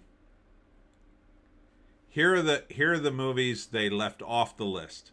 Now, this was Variety's top 100 comedies. These are the movies that didn't make the list: Raising Arizona, The 40-Year-Old Virgin, Knocked Up, Ghostbusters, Ferris Bueller's Day Off, It's a Mad, Mad, Mad, Mad World, Tommy Boy, Deuce Bigelow, Male Gigolo, Planes, Trains, and Automobiles, Author, Better Off Dead, Old School, A Christmas Story, What About Bob, Beverly Hills Cop, Fletch, and Back to School. Yeah, those were left off the list. And I believe Animal House was off the list, too. It's pretty nuts. That's what she said. It's a terrible list. Terrible list. Faith Escape stars fleeing, sinking Hollywood. They're getting out of L.A. because they don't need to be in L.A. to be in Hollywood anymore. Once you have a big enough name, you don't have to live in California. You're going to save a bundle on taxes. I mean, you might get paid in California and have to pay the taxes taking your money out, but after that, you're good. You won't have to pay it on your house or your cars or your plane or whatever. Then, you just come in. Like, they had these fully furnished apartments that you could rent by the month in Hollywood. One of my friends, Indie Phantom, that list blew chunks. It sure did. One of my friends rented one when he moved out there, and it was designed specifically for actors who were coming into town to do some acting, for a couple of weeks or whatever. So they'd rent a place for a month, live there. They paid like higher rent than normal, but it was worth it to have, your own space for the month, because you could do what you needed to do and relax, and you're not going back to a hotel. A hotel would have cost you more, I guess. So they're like all over LA, or at least when I went out there. That was the early 90s, so maybe they're gone. I don't know. The Comics Code is dead, so why are we still censoring? I don't know why you're still publishing comics, quite frankly, if you're talking about Marvel and DC. Although, what's the name? Mike Barron just published another Bronze Star book series, which looks pretty good. I would buy that, but again, comics are just too expensive for me.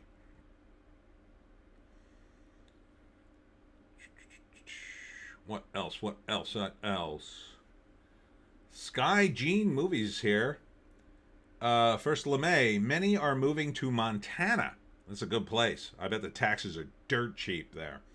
Sky Gene Movies. Hope you had a good Thanksgiving. What movie are you most excited for in 2026? Mine is Christopher Nolan's Odyssey. Oh, let's take a look.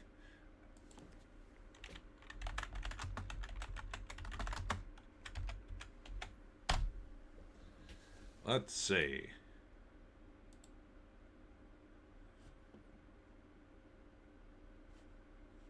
All right, these are movies that are coming up. Let's see. Do we have it by release date? That's what I want. Okay. So this is the order they're coming out. I'll tell you if I'm looking forward to these. I don't know how many there are. Oh my God, there's 1,800. Well, we'll just do the first, 100. The Pout Pout Fish. No. I'm Chevy Chase and You're Not. I might see that film. I wouldn't go to the theaters for it, but I would see it. I do like Chevy Chase. Kirsch 4. I don't know what that is, so no.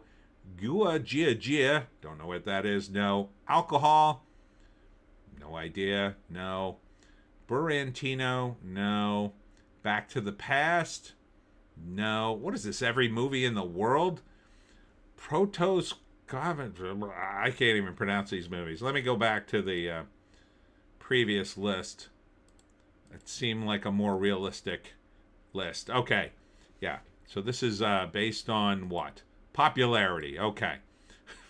God. Number one, The Hunger Games, Sunrise on the Reaping? No. Sky Gene Movies. Project Hail Mary looks great. Also, the same team behind The Martian. I would see that. It looks okay-ish.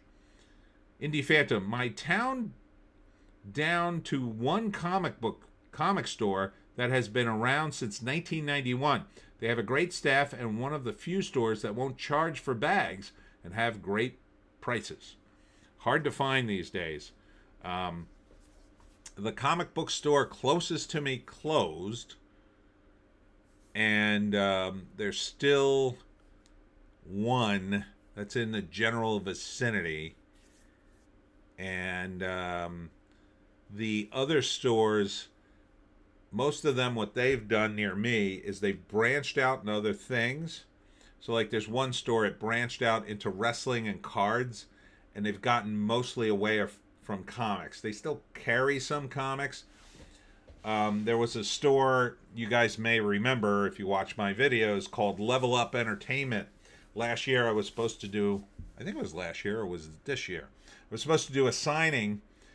Yeah, it was last year, Halloween. I was supposed to do a signing, and I couldn't do it. I got the gout so bad I couldn't do the signing. And so I had to postpone, and then I called to reschedule, and they had gone out of business. And they were a really good store. Indie Phantom. Only problem is I think the new books are killing them. They absolutely are. They're high priced and nobody wants them. I mean, if they were high priced and people wanted them, they might survive. If they were low priced and nobody really wanted them, but they kind of would tolerate them, they might survive. But you can't survive in a high price and nobody wants them thing. And what I've heard is the only way the comic book companies are showing any kind of profit is what they're doing is they're packaging the books and selling them to libraries and schools. And that's how they're making their money. But even that isn't enough, but they are making money doing that. And the reason they're so super ultra woke is the Library Association and the teachers associations and unions are so completely captured by Marxists, they love all this stuff. They literally love it all. So they push it on children as hard as they can, saying, oh, kids, we have comic books today. But I think all they're succeeding in doing is making children hate comic books and superheroes. But, yeah, and I don't even think they're, my sense of it, they're not even doing that well with that anymore. That the books are so bad and so unpopular that, you know, the comic book conventions are starting to really struggle too. I mean, they were struggling already, but now it's like, I don't know how much longer there'll even be comic book conventions. You know, San Diego's sort of a different deal in some of the bigger ones, but like there used to be local ones all the time. Now they've just turned into markets. You might get a comic book guy at a market, but, you know, the stores aren't there. I think we're on the verge of the complete collapse of the comic book industry. I know everybody said that like a million times over the last 20 years, but it really feels that way. The distribution system is being bought up, and that's not going well. There's some intrigue there that I don't even understand. I don't even care about anymore. I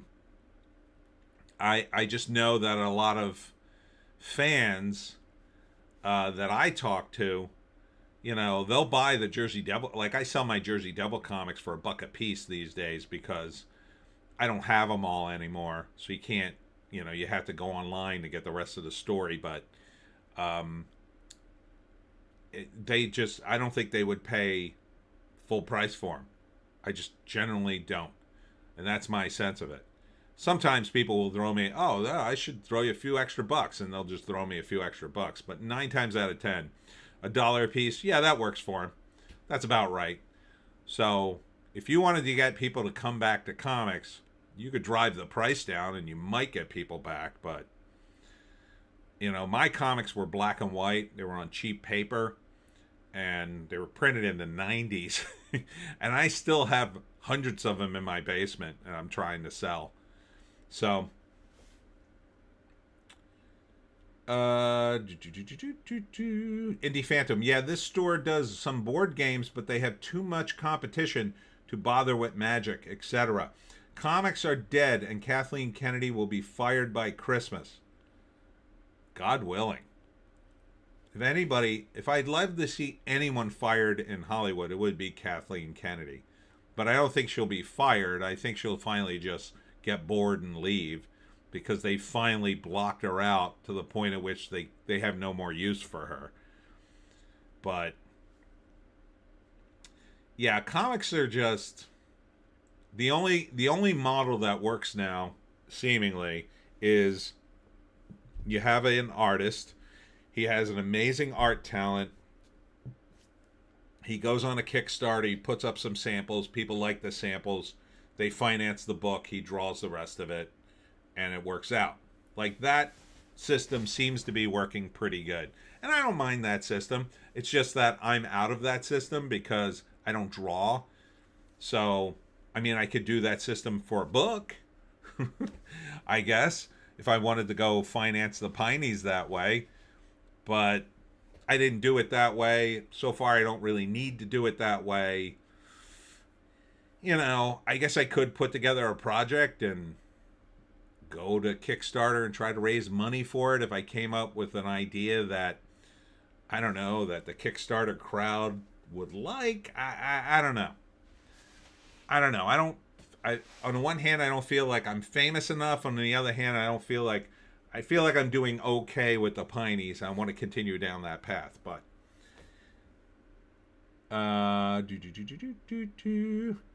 Indie Phantom was being sarcastic. Oh, okay. Comics are dead, and Kathleen Kennedy will be fired by Christmas. So you don't think comics are dead? You definitely don't think Kathleen Kennedy will be fired by Christmas. I would say, yeah, I don't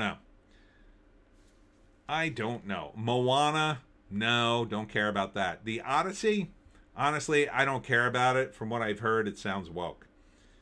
Indie Phantom, there is a new doc on Mad Magazine. I get they were all wokeified now, but the history could be sweet. Yeah, it was. William Gaines was a badass in comics. He was like the man. Wuthering Heights, nah, I don't care about that. Avengers Doomsday, I'm curious.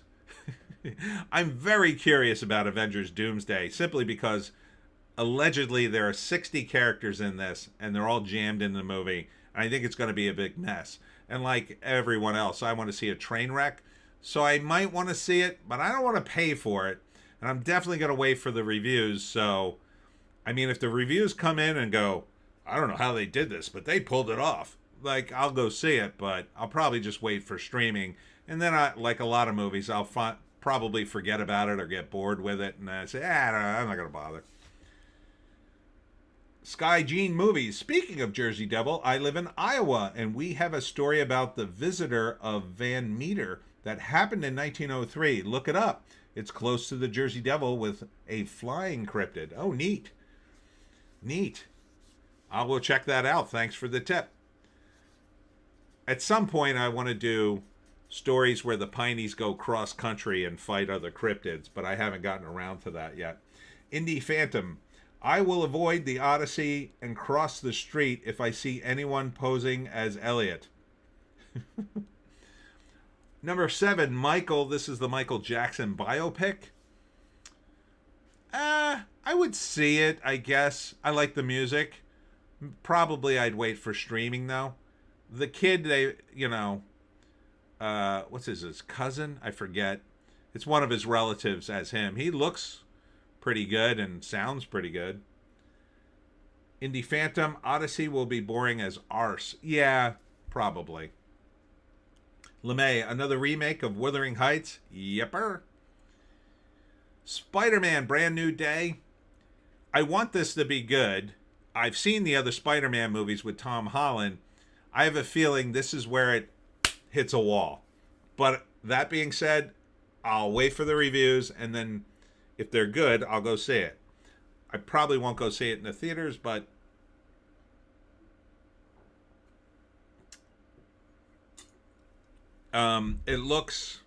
it could be good. It could be good. I don't know. Super Mario Galaxy movie. I still haven't seen the other Super Mario Brothers movie. I can wait to see this. Not really psyched to see it, but at some point I'll see the other one, and if I'm really into it, maybe I see this one. I don't know. Indie Phantom. Yeah, it's Jermaine's son. Right, his nephew. Yeah, he looks good. The Devil Wears Prada 2. The Devil Wears Prada 2. No.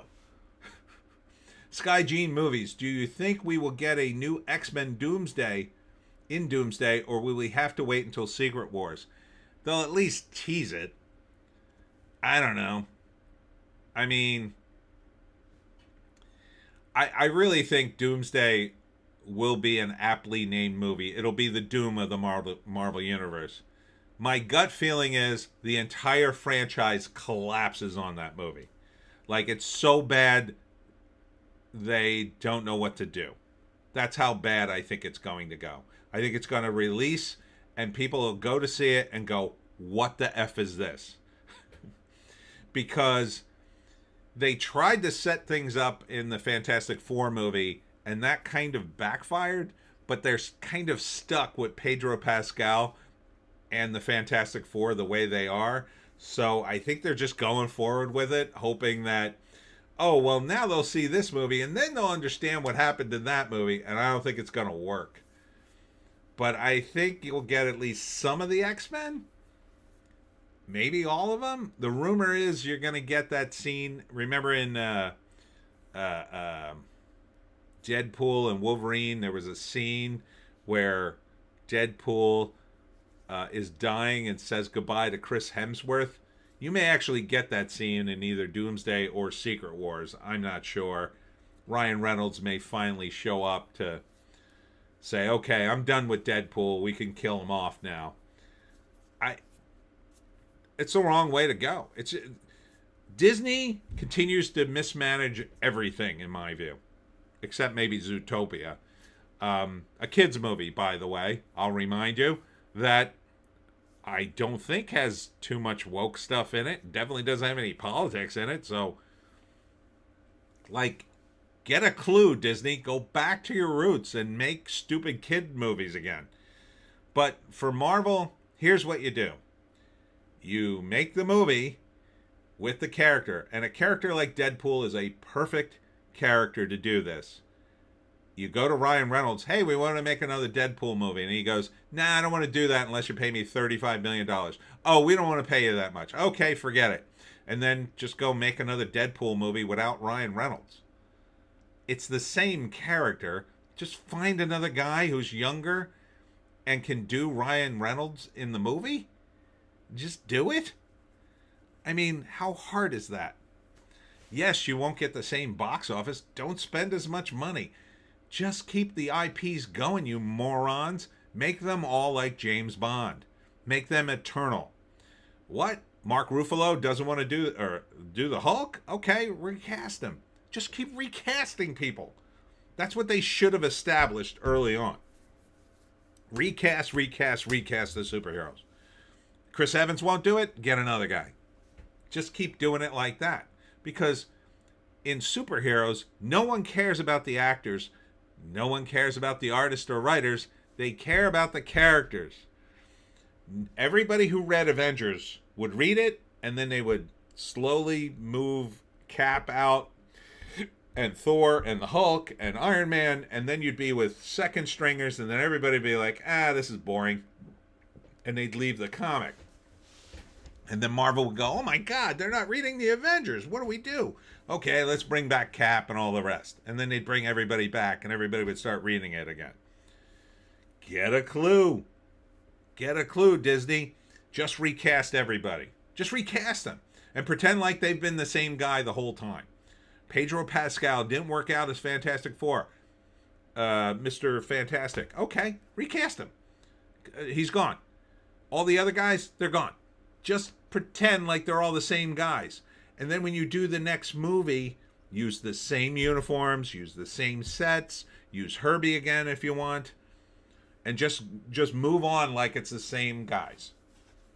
And when a director says, "Oh no, I want to do my new take," say, "No, we don't want to do that. We want you to continue the story. You could change a little bit here and there. If you come up with a good pitch for why they have a different uniform, you could put it in there. But otherwise you can't." I mean, they can do this after they reset everybody, but by that time everybody will be sick of these characters.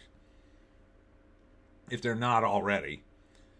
Indie Phantom only saw Homecoming, not a fan, but I heard the one with Garfield and Maguire is decent, avoided the hype. Always recast Mark Ruffalo in everything. Yeah, the Spider-Man movies were good, I thought. Sky Gene movies, I would have had the kid that played the younger Ryan Reynolds in the Addams Project be the dude Deadpool. That would be kind of funny. Is he old enough? How old is he now? Yeah, just recast him. You do need a guy who can still do it, though. I mean, that's what they used to do in the old days, but sometimes they'd hire a second-rate Ryan Reynolds that couldn't pull his weight. That's why it's all in the writing. See, if you got a good writer and a good director, doesn't matter. All you need is an actor who can just say the lines the way the last guy did. So the problem is, of course, Ryan Reynolds was more than just an actor in Deadpool. He helped write it. He's good. He's really good. He would be actually tough to replace. Visually, it would be easy, but delivery-wise, it would be tough. There used to be a ton of guys like him in Hollywood because there were a lot of actors who were comedic, a lot of guys who were aping Bill Murray, a lot of stand-up guys. I mean, you could maybe get Matt Rife to play Deadpool. He might have the comic timing. He's not quite as quick in his delivery as Ryan Reynolds was in Deadpool, but he is a stand-up comic, and Ryan Reynolds wasn't. But Ryan Reynolds is good. He's gotten really good at it. So I don't know. Number 11 is Toy Story 5. I thought the previous Toy Stories were good. I really liked 3.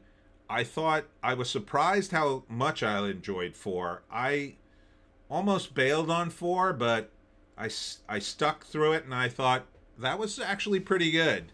I didn't think they could do it for a 4th time, but they pulled it off. I don't know. 5th story might be finally where it dies, but I'd certainly wait for the reviews and maybe give it a chance if I heard it was good. Return to Silent Hill. I wasn't a fan of the video game. I don't really know the story. I mean, it just looks like the video game to me. Probably not. The Bride. I actually like the premise of this. It's Christian Bale as 1930s Frankenstein, but he's a gangster. And then it's the bride of Frankenstein. So they resurrect her too. The problem is, I believe this is the one directed by Maggie Gyllenhaal, and this is going to be, another feminist Frankenstein movie, I think. So they put feminist Frankenstein movies in the pipeline a while ago.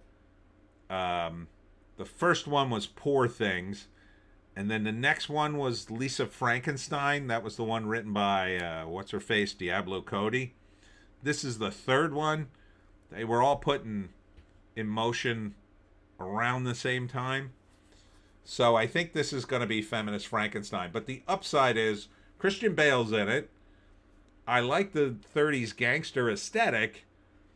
It could be kind of crazy, but I don't know. Maggie Gyllenhaal, she doesn't strike me as, ooh, I'm good at directing action. She strikes me as, ooh, I'm good at beating the patriarchy, and then she won't be. and then the movie will be a disaster, but we'll see.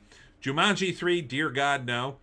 Dune Part 3, I still haven't seen the parts 1 and 2, but I've heard good things. I don't have a week to watch them. Indie Phantom, another feminist Frankenstein, shows how low we've fallen. Sky Gene Movies, I'm not sure if Robert Eggers' new movie will come out in 2026, but it's his version of the werewolf movie. I love his movies, so I'm excited for that. Scream 7, Dear God, no. Masters of the Universe, it looks like they're going to try to make it a comedy, but I don't think it's going to work because, again, they don't hire comedians anymore. They don't have any funny comedic writers. I don't know when they're going to find some. I mean, Robert Wright was supposed to be a comedy guy. How well did that work in Running Man? Not too well.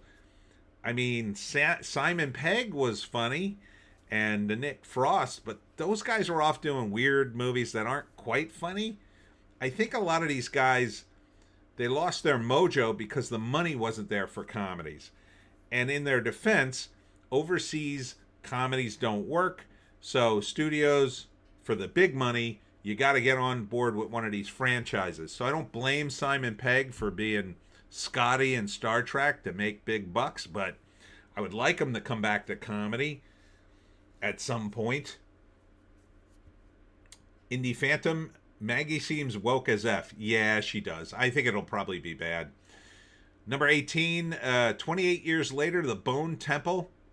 No interest. Man, that 28 years later movie sucked. That movie sucked. Who the hell came up with that? Terrible. Hoppers. That looks bad. Looks real bad. The jokes are weird. I saw the trailer. I'm not impressed. The Magic Faraway Tree. I already hate that title. The Rip. That looks like my kind of movie. A group of Miami cops discovers a stash of millions in cash, leading to distrust as outsiders learn about the huge seizure, making them question who to rely on. I mean, that's a classic. Here's the werewolf movie. I wouldn't dismiss it. I like werewolf movies. It's kind of been done, but maybe. Indie Phantom, I want Simon Pegg to stay gone. You, Me, and Tuscany. This movie is insane. I did a trailer thing for it. Hoppers just seems weird, says LeMay. Yeah, it is. It is weird. They put in Hoppers, they put your mind in an animal. So this girl puts her mind in an animal and then goes to talk to the animals and realize they all eat each other and they're fine with it. And she tries to stop them and ruin the natural cycle of life and death in the animal kingdom. And then it's weird. It's a very strange movie. I'm not sure how they would resolve that. But You, Me, and Tuscany, listen to the premise of this film. So, out of her apartment, and then she meets a guy in a bar, an Italian guy, who brags about his Italian villa that he's not even using. She finds out where it is and tells her friend, I'm going to take a plane and go stay in his villa for a week because he's never there. And I'm basically going to break into his Italian villa in a foreign country and have a free vacation. And her friend rightly tells her, you're insane. So she goes to the villa and breaks in and is walking around and just broke into this dude's house and living there. And as she's walking around, she opens a drawer in the kitchen and finds an engagement ring. And she puts on the ring like, ooh, this is a nice ring. And I'm just watching the trailer going, yeah, you thief. I guess you're going to steal that too. So then as she's walking around the house, a group of Italians show up. And why they don't just immediately murder her, I don't know. But they yell at her because they're Italian.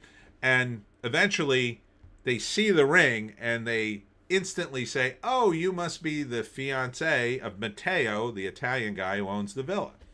So she says yes to avoid being arrested and pretends to be his fiance, which they've never met and don't know about it. And Matteo, for some reason, is not there and can't talk to anybody for some reason. But anyhow, she stays there, continuing this ruse. Now, you're hearing this and saying, oh, well, Mateo must come back and they fall in love and they get together. No. What happens is, while she's on the villa, being shown around because everybody thinks she's going to marry Mateo, there is a cousin in the family who's half black, half Italian, because the main character's black, and he's in really great shape. So he's responsible for some reason to show her around, and they fall in love. Now she's in love with a different guy. She's supposed to be a fake fiance for Mateo, and then the trailer ends with Mateo coming back to the villa and discovering her in the bed, and like he hasn't talked to any of his relatives in all that time, and somehow discovers her, in bed, and now I don't know what happens. But man, talk about a narrative hole the filmmakers dug for themselves. However that works out, it'll probably be stupid in my opinion. But that's a romantic comedy, everybody. Break into a dude's house and somehow find love, and everything's okay because you somehow found love in an Italian villa in a foreign country, and you're not in jail. I don't know. Indie Phantom, weird ass premise. Sky G Movies, what's your favorite werewolf movie? Mine is Dog Soldiers. That's a pretty good one. American Werewolf in London I like a lot, so I guess it would be that one. I do love the original one, though. The black and white Universal one. I love that one a lot. And I really love... What is it? It's the one where Frankenstein... the climax of the movie, I believe it's Abbott and Costello versus Dracula, Frankenstein, the Wolfman. And is the mummy in it? I forget. But... one of the movies ends with a waterfall being blown up, and it diverts to the castle Frankenstein, and it destroys the castle. And in the castle, the Wolfman is fighting Frankenstein, and I don't remember if Dracula's in there or not. But the beginning of the next movie is they thaw out the Wolfman, and he turns back into Lon Chaney. And he wakes up, and he's just regular Lon Chaney now until he changes again. And then they thaw out the monster, and he comes back to life. It's like a whole thing. I love those Universal monster movies. To me, they're the best franchises because they're so ridiculous. And they always felt like, okay, this is the last movie. We have to end this. So they had an ending. But then when they started up the next movie, they had to first go, okay, how do we get out of this ending? And bring back the characters, and then they would figure out a way. So if I had to pick a favorite, it is the one where Lon Chaney is thawed out of the ice and then eventually becomes the Wolfman again. Sky G Movies. I think Star Wars needs to take a 5 to 10 year pause. Too much content over the last handful of years, which is ruining the franchise. I think it more like 20, but yeah, it's done. Clint Miller. Yeah, Dog Soldiers was suspenseful. Indie Phantom, a shite movie I liked as a kid, Condor Man. It's not without its charm. American Werewolf is highly rewatchable, love it so much. An early horror comedy for me. Sky G Movies, did you ever watch An American Werewolf in Paris? I don't think I did. Indie Phantom, some parts really freaked me out as a kid. Paris was not good. Here's Star Wars, The Mandalorian, and Grogu. I have zero interest in this. I mean, I've never had... and like it's Jon Favreau. It'll probably be okay. I want this movie to fail. I'm at the point now where I want Star Wars to just die and go away. I don't care if it comes back in 20 years or not. I really want it gone. I feel like at this point it's just eating up screen time that could be used for better movies. Just make it go away. Stop making Star Wars. That's what we need. We need a petition to petition to Disney to please stop making Star Wars movies. Let's not put a time limit on it. Let's just get them to stop. and worry about the time limit later. I'm sure 20 years from now, somebody will get the stupid idea to bring it back and recast everybody. 25 is Judy. I don't know what that is. Send Help. I saw the trailer for this. It's a weird movie. So, who is it? I forget the actress's name. Not Amy Adams. It's Rachel McAdams. That's it. Rachel McAdams is kind of like a nerd secretary, and her CEO boss is like a cool boss, but he's an a-hole, and he basically tells her that he's going to fire her soon. Basically, it's a kind of a stupid setup, but he's going to fire her soon and ruin her career if she doesn't shut up or something. He's just like the worst boss imaginable. So then they crash land his private jet, and they're the only two survivors. He's injured. She saves him because she actually has skills and the CEO doesn't. Now you think the next part of that will be like, they fall in love. No. It turns out Rachel McAdams' character is out of her mind, and she becomes like the misery character. Now she controls his life, and she turns the screws onto him. And you kind of feel for her because the boss was terrible, but like he's literally trapped on a desert island with her. I think it's a Sam Raimi movie, so that one I might be looking forward to because Sam Raimi can be pretty good, but I kind of can't forgive him for Drag Me to Hell. But maybe. That's a maybe. Reminders of Him? I don't know. Focker-in-Law? No. Absolutely not. Sky G movies? Oh yeah, this is like Misery meets Castaway. Exactly. It might be good. It's not the worst premise, but I'm not sure. Focker-in-Law looks absolutely dumb and stupid. I don't know why they're still making them. Mortal Kombat 2.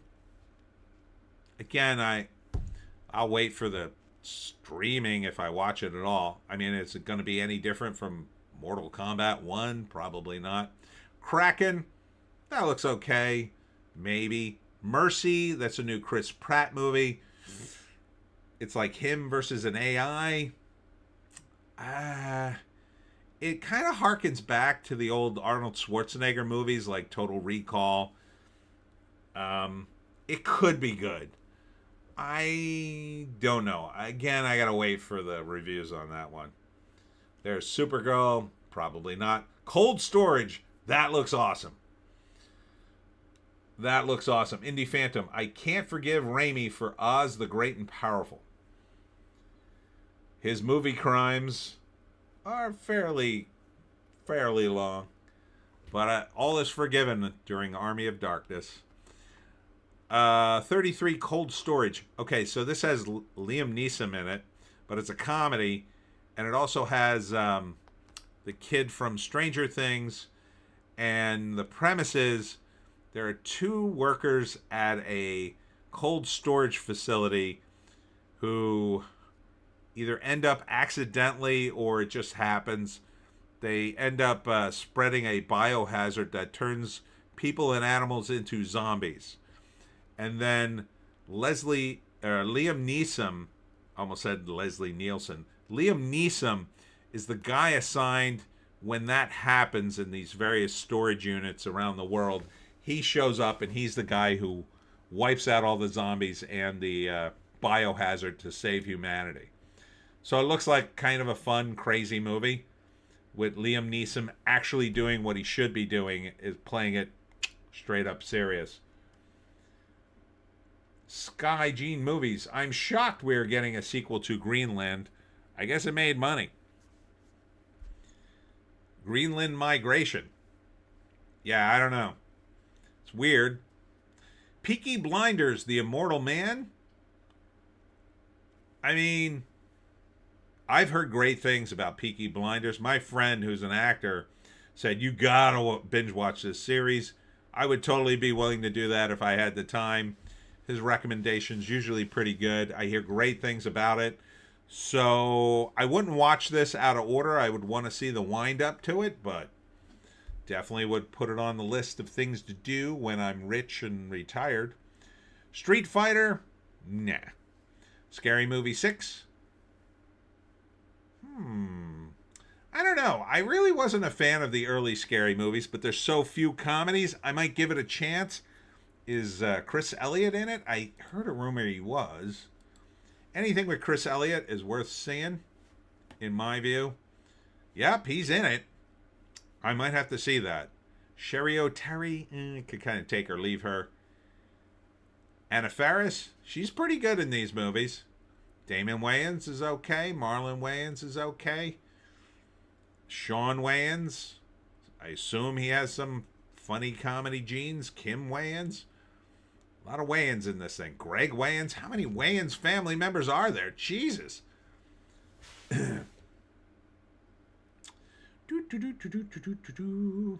LeMay. So, is it like Catabasis? Lady goes to hell with her classmate to find her professor's soul in order to trap him into a puppet, but she ends up abandoning that plan for love with the classmate. Sounds crazy. That does sound crazy. Store Bang. Peaky Blinders was terrific, worth binging in batches. I've heard. I have heard. Yeah, this is a strong maybe for me, the scary movie. I would probably say it. Simply because I'm thirsty for a comedy. I just want to see a damn comedy. Ebenezer, A Christmas Carol? Come on, man. Indie Phantom, totally missed Greenland. Me too. Chris Elliott had a hilarious series where he lived with his parents. I love that series more than anything. It's called Get a Life, and he plays a paperboy. And Bob Elliott, who's also a comedy genius, was in that show as his dad. And his line was, "We're on a fixed income, son." Sky Gene Movies, The Adventures of Cliff Booth. Isn't that the Brad Pitt character from Once Upon a Time in Hollywood? It absolutely is. And that is a sequel to Once Upon a Time in Hollywood. I liked it. I mean, I liked Brad Pitt. He was definitely the standout in Once Upon a Time in Hollywood, although Leo was really good in it too. So I would see that. I hope Leo would at least do a cameo, but we'll see. Crime 101. I think I saw a trailer for this.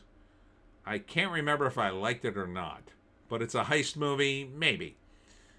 Verity, I'm not sure. It seems like a thriller. Resident Evil, probably not. I love zombie movies, but Resident Evil never struck me as a zombie movie. Not truly. Indie Phantom, One Battle After Another is a comedy, Tony. You shut your foul mouth. 43, Return of the Living Dead. Taking place 18 months after the events of You Need a Warehouse in Louisville, Kentucky, a new toxin, 245 leak pushes a small Pennsylvania town on the brink of a zombie outbreak during Christmas in 1985. Oh, that sounds cool. So that's a sequel. Oh, sign me up for that. And it sounds like it's going to be funny. Okay, I'm down. I had a very similar pitch for a movie like that. It took place in Pennsylvania, so that's weird. Hopefully they didn't steal my idea. The Moment, I don't know what that is. Don't care. Solo Mio, I don't care. The Dog Stars. In a post-apocalyptic world, a virus wipes out humanity. Survivors face roaming scavengers called Reapers. Protagonist Hig, a pilot, survived the flu but lost his wife. Maybe? I don't know. Doesn't sound very exciting. But at least they don't have Star Wars in that world, so you gotta look at the bright side. Goat, That's a cartoon about a goat that plays basketball. No. The Legend of Aang, The Last Airbender. How many times are you going to make this movie before you realize you can't make it? But okay, no. Lee Cronin's The Mummy. Who's Lee Cronin? Is this a cartoon? What the hell is this? This isn't the Brendan Fraser one, is it? No. I would say probably not. And Clayface, no. That looks not great. All right. I'm on the verge of going to the bathroom, so I gotta go. Stay right there, and Joan will entertain you. Come here, Joan. It's time for you to entertain the masses, Joan. Go.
Very good, Joan.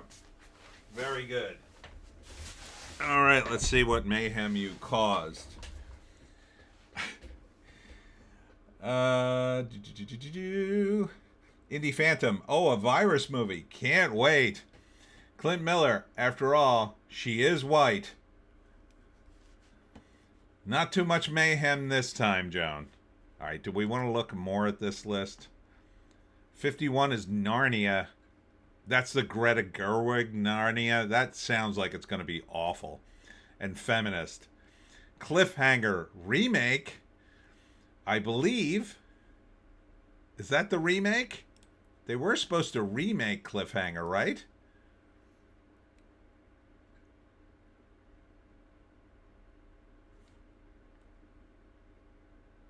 Pierce Bronson is in it. Lily James. I guess it's not the remake. It's something else. It's a different Cliffhanger. Sky Gene Movies. I'm not sure if you watched Heat by Michael Mann. I heard he is trying to make a sequel to that movie. You excited? That I would be excited for, yes. I did see Heat, I think, a long time ago. I don't know how they're going to do it. Because, I mean, I think they'll have to recast most of the roles, but we'll see. Psycho Killer. Not interested in that. The Dish. Don't know that. Teenage Mutant Ninja Turtles. No. Evil Dead Burn. No. Give it up already. The Drama. No. Indie Phantom. I forgot what this list even is. These are coming out in 2026. They were going to do a female Cliffhanger sequel. Practical Magic 2, no. Coyote vs. Acme is finally coming out. Now, if you had asked me that 10 years ago, I'd been like, oh, that sounds cool. Now I'm just like, no, it's Will Forte. Minions 3, no. How to Make a Killing, that looks okay. I've heard that this is a remake again. The original movie, I forget what it's called. It has a weird title. I hear that's a genius movie, someone said. I think I'd go see the original. Cat in the Hat, no. Sense and Sensibility, no. Ready or Not, Here I Come, no. Terrifier 4, no. People We Meet on Vacation, maybe. I don't know. It doesn't sound great. Cry to Heaven, no. Violent Night 2, definitely not. The Social Reckoning. Oh, you want to talk about the wokest movie of 2026? It could be this movie. So this is going to be the sequel to The Social Network. Isn't that what it was called? Yeah, this is going to be a total screed about social media. Deepwater, no. Young Washington. There it is. Finally, I found a movie I like. Young Washington sounds like it's going to be great. Because I read up on the life and times of George Washington as a young man, and they're going to actually do it. And one of the most amazing things about Washington, if you don't know, is that when he was, now keep in mind, this is before the Revolution, right? He was an officer in the British Army in the French and Indian War. And he got a job as a messenger. And being a messenger for this particular war was like a death sentence. Every guy they turned into a messenger got killed by the Indians. Every single one of them. Until they picked Washington. Washington survived so many attacks on his life. And one time he showed up with a message for his commander. And the commander said to him something like, Washington, why is there a hole in your uniform? And it turned out they had shot at him and the bullet missed his body. It just went through the uniform. Another time he showed up and he'd nearly been shot again, but this time there was gunpowder residue in his hair or in his wig because the bullet had come so close and left like powder. And then the best part of the story is there was this Indian chief who was dying, and this was after the war, I guess. And he said, before I die, I have to meet the man who delivered all these messages because we couldn't kill him. And so he met Washington in person. And he said to Washington, we tried to kill you so many times. Eventually, I told my braves to stop wasting their ammo on you because you are, protected by the All-Father or the High Father. And he genuinely believed that Washington, like a higher force was protecting him because they had tried to kill him so many times. Isn't that a crazy story? So I want to see that, and there's more about Washington during his early days. So I'm very psyched to see that. You can see the kind of movies I like. Indie Phantom. Oh, yeah. Oh, no. Yeah. Social Network sequel sounds like a massive red flag. Yes. Sky Gene Movies. The trailer of Young Washington was pretty good. Yeah. Yeah, it looks like it's going to be very historically accurate.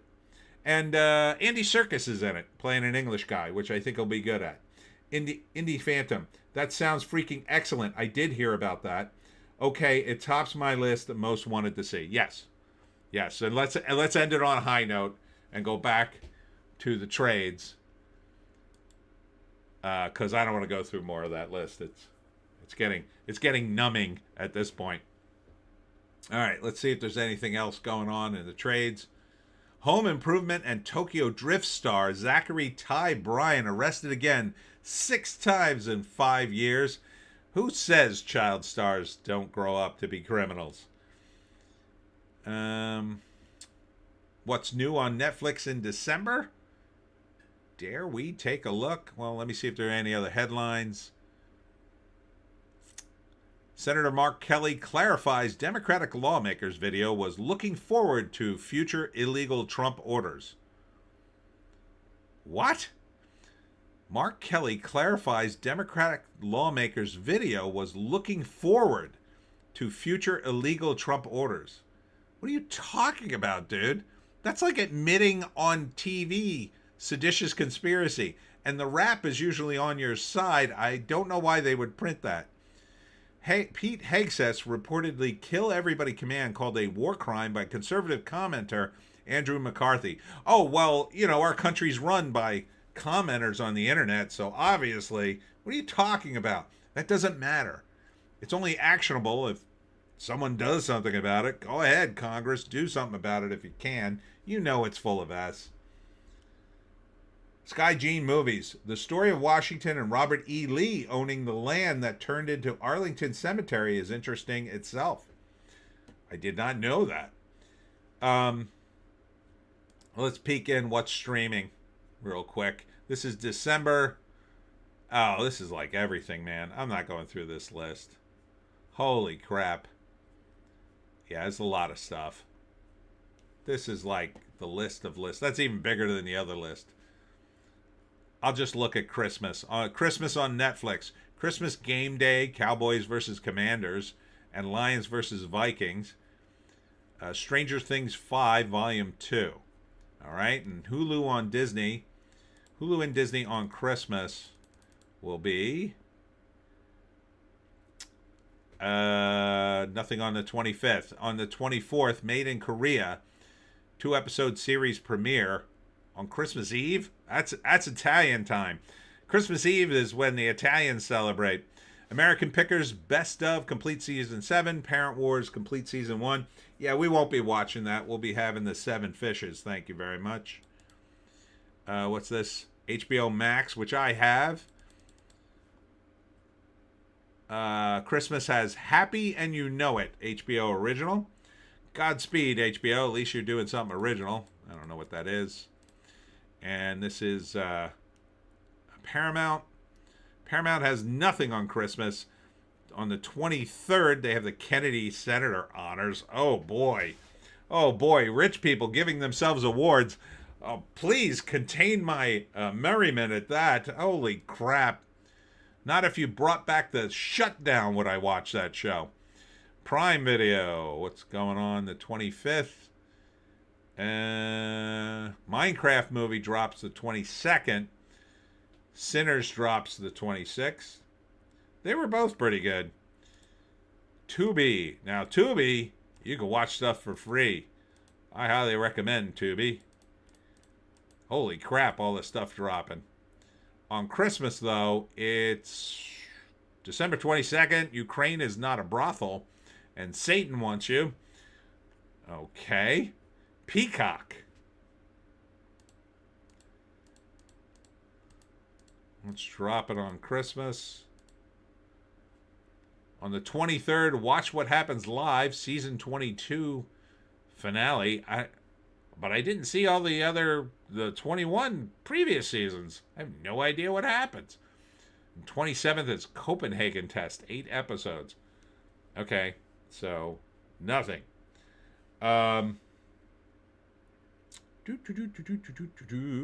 Indie Phantom, going to watch the trailer after this. Indie Phantom, bah humbug, Paramount. All right, checking Cosmic Book News. James Gunn's Summer of Superman canceled. How was it profitable? Oh, this friggin' argument. Indie Phantom, are there sexy bits in Sinners? Not really. No. There's one really stupid sequence that will probably... It almost makes you want to stop watching the movie. But if you can get past that, the movie really picks up after that. So, it's a vampire movie. And it's got some musical numbers in it that aren't terrible. But it feels very much like an Indian movie in that respect. But the vampire stuff isn't bad. It just kind of takes forever to get going. Then you have that scene, which is really annoying. But then it picks up, and it's not too bad. Let's see. So yeah, James Gunn, Superman. It was mildly profitable, in my view. Okay? If it wasn't, it was only They only lost a few million on it, and it was probably worth it to prop up Superman just long enough so they could sell Warner Brothers.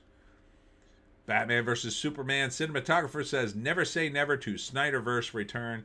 I don't care. Bring them all back. I don't care. Who cares about the Snyderverse? He's not that good. He can't write a script, in my opinion. I mean, James Gunn, for all his faults, his script was there. I mean, it was a story. I could follow it. I don't know what the hell Snyder is up to. Oscar Isaacs refuses to sign Spider-Verse collectible due to anti-Disney stance. Yeah, that sounds like it'll go good with the fans. Didn't know he was in that. Indie Phantom.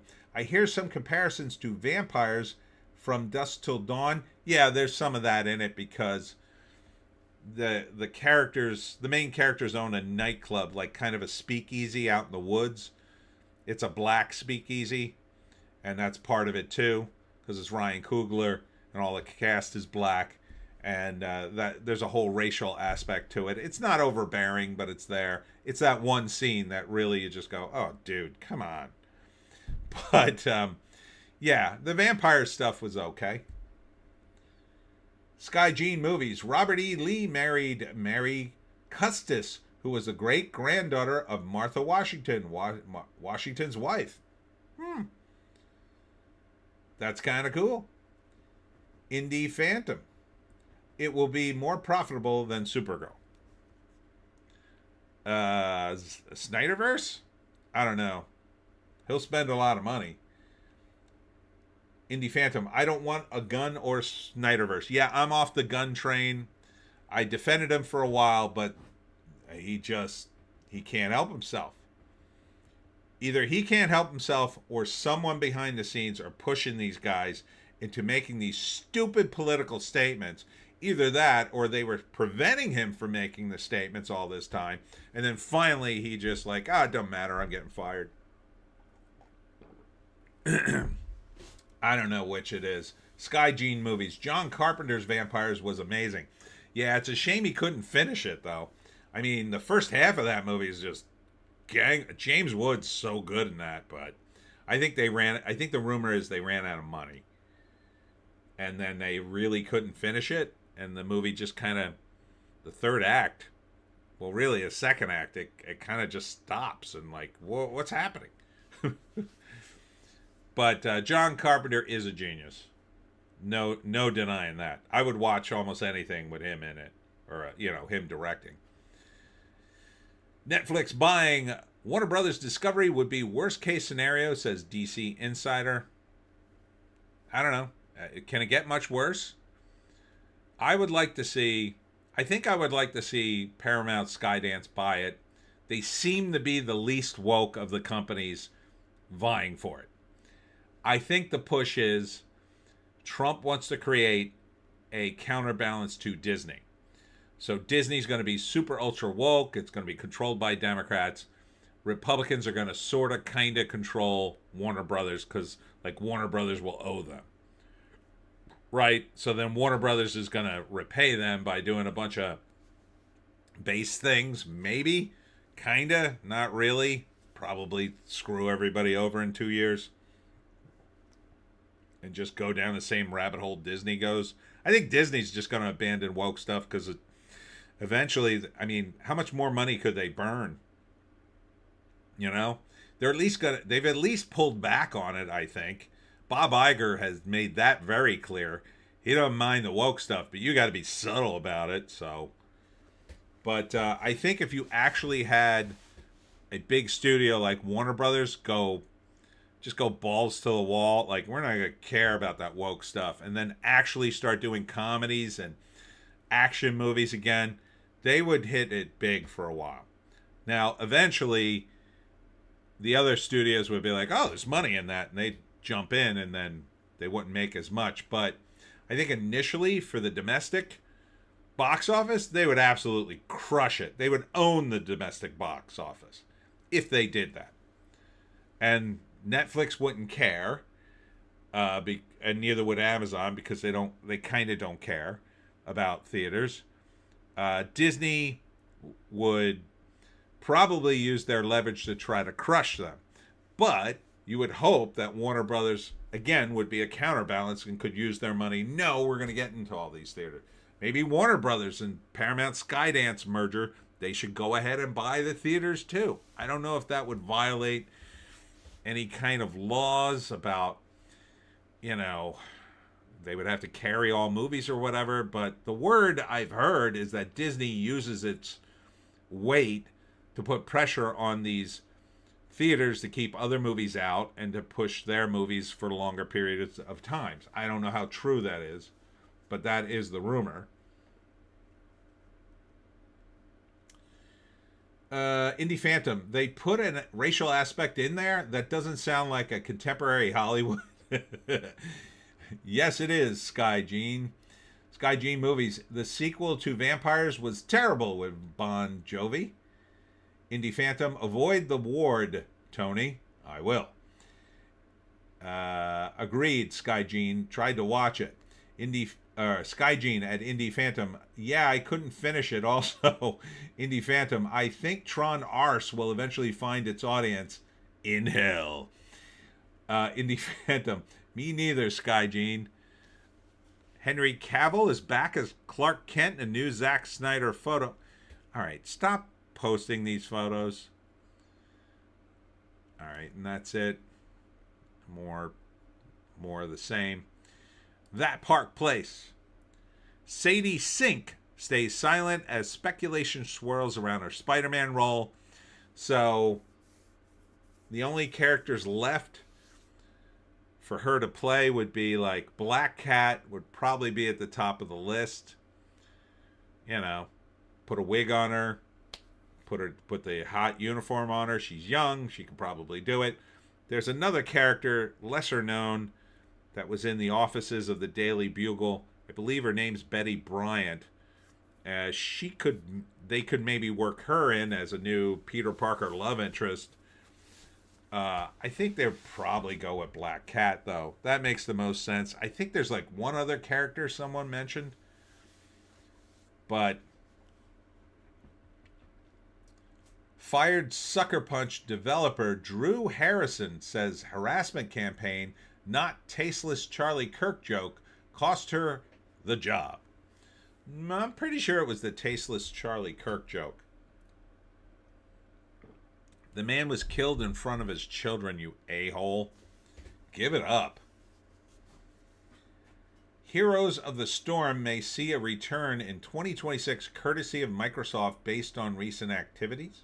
Okay. Indie Phantom, is Sadie Sink hot? She looks okay, I guess. I'm sure they could gussy her up. I mean, she's young enough. Let's see if we got any hot Sadie Sink photos. I mean, she's pretty young. I don't know.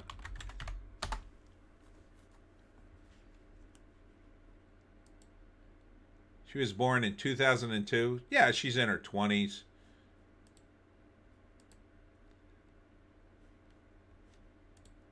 Oh, that's the Sadie Sink. Look at these photos. What did you do? You messed up the photos, website. You won't let me click on any of them? You stupid website. Yeah, she looks cute enough. Can't really find a good... Let me see. She's old enough. I could type in Sadie Sink bikini. See if there's a bikini pic. Oh, yeah. There we go. Is that a real pic? No, I don't think so. Is that her? Whoa, that's a good pic if that's her. That might be AI, though. I'm feeling like that's AI. Yeah, it's DeviantArt. Yeah, I think these are all AI. This one might be real. That one kind of looks real. Style matters.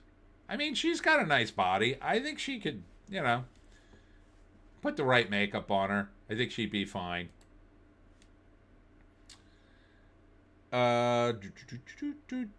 Sky Jean Movies. Sadie Sink would be great for the new Jean Grey. I definitely don't think she's going to be new Jean Grey, but she would be good. Because she's in the Spider-Man universe, which is kind of in the MCU universe, even though Sony owns it. Indie Phantom, she'd be a better Mary Jane than Zendaya. Absolutely. She looks like Mary Jane. Indie Phantom Sky, there were sequels to The Lost Boys. Not great ones, though. DTV with the Fell Dog. Really? There were sequels? Oh, I missed one of the comments. Sky Jean, I'm shocked we haven't had a good sequel or prequel to The Lost Boys. The grandpa at the end clearly knew about the vampires. Sorry, I missed that. Yeah, that would be cool. I still can't get over that Joel Schumacher directed that movie. I mean, I really like that movie. Indie Phantom, probably AI. Sky Jean at Indie Phantom. Yeah, they were complete garbage. We deserve better, LOL. Girlfriend is texting. Hi, girlfriend. Indie Phantom. Yeah, those movies were something. Kathleen Kennedy told Sean Levy to avoid legacy Star Wars characters in Starfighter. Oh, that's a great endorsement, isn't it? You know, when Kathleen Kennedy puts her 2 cents in a Star Wars movie, you know it's going to be great. Dear God. We literally have to wait for this woman to pass of natural causes before we're going to get a decent Star Wars. She is determined to make Star Wars all about her or destroy it in the process, in my view. That's the only explanation I can think of. Like, she decided a long time ago, I really made Star Wars, bringing coffee to George Lucas kept him going. I mean, Jesus. Indie Phantom, look up the sequel trailers, Tony, and laugh. Really? I didn't know there were that many sequels. Let's see. Sequel trailers. I won't play them. To the Lost Boys. Lost Boys 2, The Tribe. Is that the only one?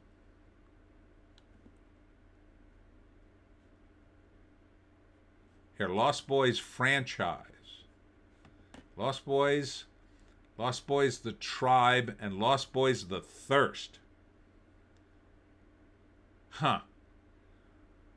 I mean, I hate to say it, but they needed Joel Schumacher on this. Or at least the original writers. I mean,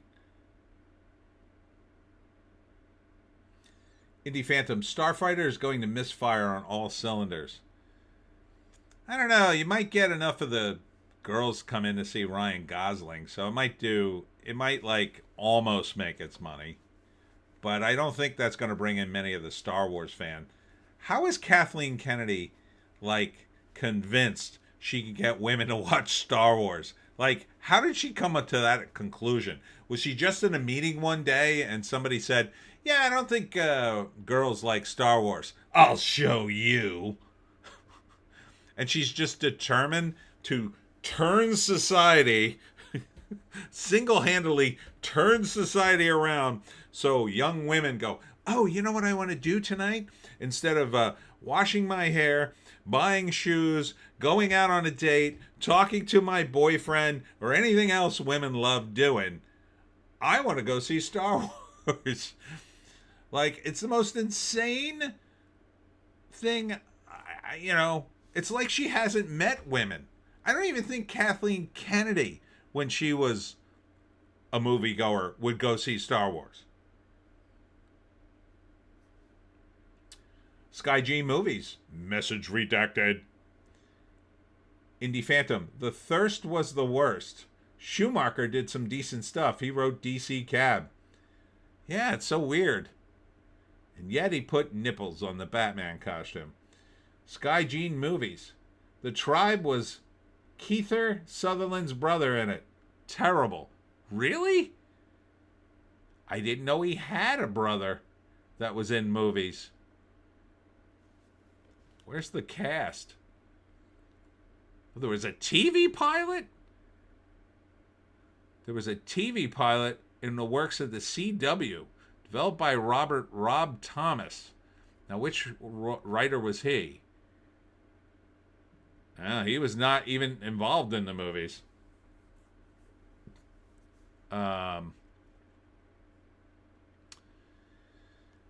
Gulfstream originally pitched the idea to remake The Lost Boys as a television series through the company's overall deal with WB-TV. A reimagining of the original film? I'm out. I am so out. Oh, here's the cast. So, Corey Feldman appeared in Tribe. Corey Haim appeared in Tribe with him. So the Frog Brothers came back. Now I'm vaguely remembering the Frog Brothers. Oh, and a TV pilot. They actually shot it, apparently. People were mentioned in the other movies. And so... Oh, there it is. Angus Sutherland. Angus Sutherland, a Canadian-American producer and actor. In early stages of his career, he was an actor before transitioning to producing. Huh. There's Kiefer. Crazy. You learn so many things on my live stream. Indie Phantom. Corey Haim couldn't even get through a simple cameo in Tribe. They insert it in post-credits, and he looks so bad. Yeah, I don't know if I told this story. I think I did a long time ago. I met Corey Haim's dad. And the whole thing around him was very tragic. Not any fault of his dad. His dad tried like hell to save him. At least according to him. Indie Phantom. Haim was in it for under a minute. Wow. Okay. Moving on to Park Place.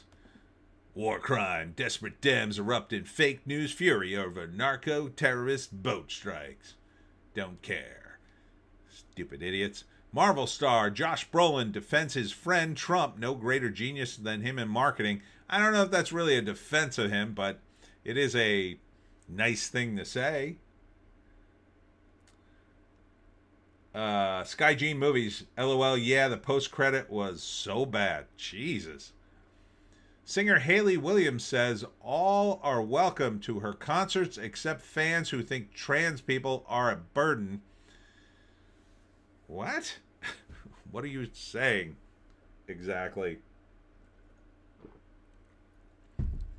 Actor Guy Pearce apologizes for falsely claiming Israel has utter disdain for Palestinian life.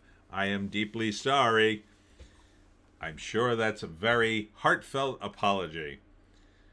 Documentary proves Gavin Newsom and Karen Bass did nothing as LA and Pacific Palisades burned. Yeah, we know that. Do we need a documentary? No, what we need is those two removed from their offices and forever banned from being in American politics. Send them to some third world country because they apparently love third world country situations because they're trying to recreate it in California. I feel so bad for the people I know who live out there. Sky Gene Movies. Corey Haim was great in Silver Bullet as a kid and Lucas. Yeah, he couldn't get out from his demons, and yeah, there's a lot of stuff going on there.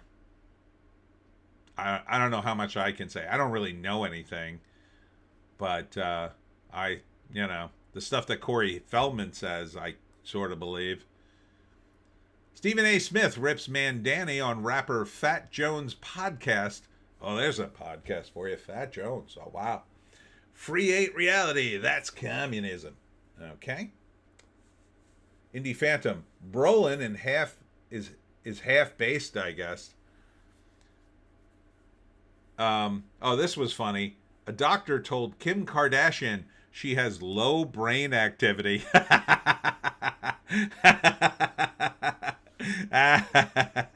She certainly does. She certainly does. I don't think you needed a doctor. I think you could have just asked anybody who had ever seen Kim Kardashian. Or that horrible show. They renewed that damn show, All's Fair. That show got creamed it by the critics. But they renewed it. Oh, yeah. Oh, yeah. Kim Kardashian starring in a show that apparently everybody hates and thinks is dumb and stupid. Yeah, no, let's renew that. What is she paying for the production? Did she buy the airtime? Is that what is going on? I mean, I understood you made it. She's pretty famous. I don't understand how you renewed it for a second season. That's like renewing. I mean, at least Velma, when you renewed that, the excuse was, well, cartoons take so long to produce, we're going to have to renew it just to have it ready in case it's a hit. But that show? Come on.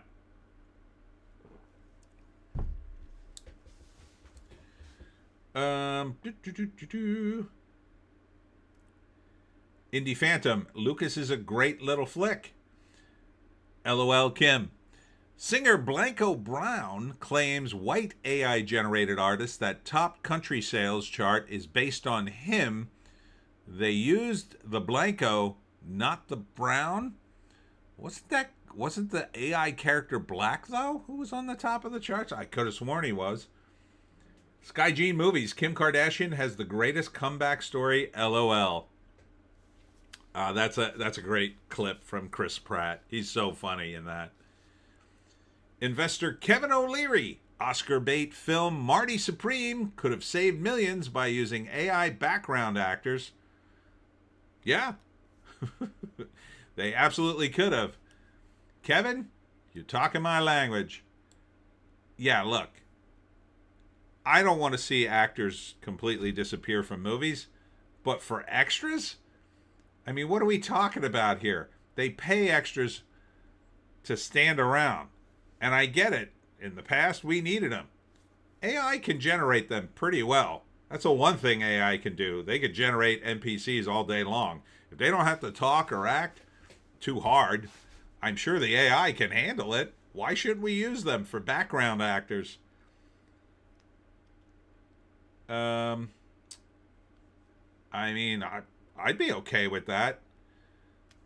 I'm pretty sure the unions won't be, though. The CIA, the Kennedys, and Maha, RFK Jr., Oliver Stone team up for the film RFK Legacy. Exclusive interview with director Sean Stone. Interesting. Filmmaker Sean Stone, RFK Jr., earned their legacy with courage in the face of death.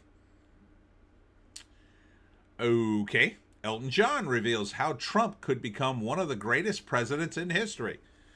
Well, obviously, we have to check in with Elton John. I mean, how? Rocket Man singer revealed to Variety that Trump ending AIDS epidemic could solidify his place in history. He also appeared in bipartisan support for that cause. Lindsey Graham said it was the best bang for your buck you could possibly get.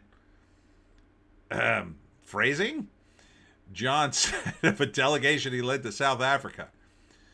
I mean, he can't. President Trump maybe solved the peace problem if he wants to go down as one of the greatest presidents in history. If he ended AIDS, that would really be a feather in his cap. Yeah, you know, world peace, that's one thing, but AIDS? I'm pretty sure ending a war is a much bigger thing, but I mean, I'm not against ending AIDS. I mean, it's pretty bad.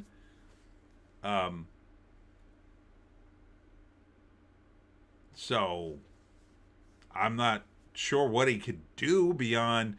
I mean, you know, one guy who tried to really stem the tide was actually George W. Bush. That was one of the few things he did right. He pushed some, you know, AIDS initiatives in Africa to, you know, condom initiatives and whatnot.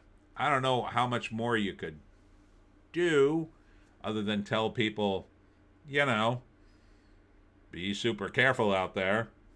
Wrap that rascal and don't do certain things.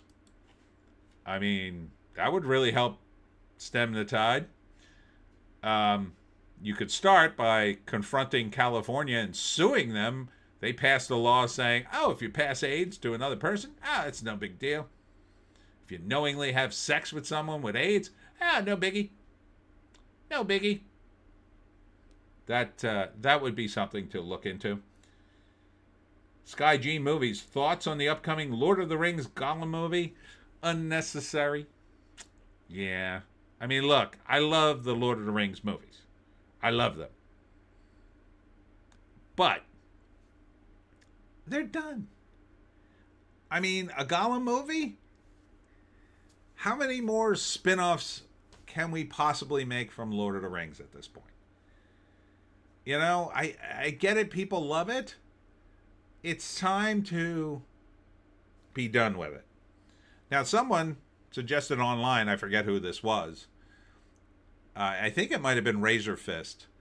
That I think he was making a comment about Mel Brooks, and he basically said somehow we were denied a Mel Brooks version of Lord of the Rings. That would be really funny. I would love to see a Mel Brooks parody of Lord of the Rings. That I would see. But another I mean, how many more can you make? Like, it's over. Part of the reason the Lord of the Rings is so great, it's this one big epic thing. And it is one big thing, and that's it.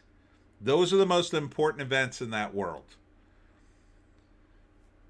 I mean, short of adding Tom Bombadil, what are we doing here? How many prequels can you do? You can't really do a sequel. I mean, I guess you could. I don't know what it would be about. It wouldn't be a big story. You could do a TV series based in the Shire, because there are some extra stories about Samwise after Mordor doing some stuff.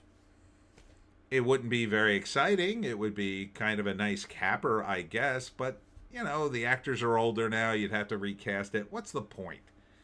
Like, if you want to do more Lord of the Rings type stuff, I'm all for it. Just start over. Start over with a brand new concept.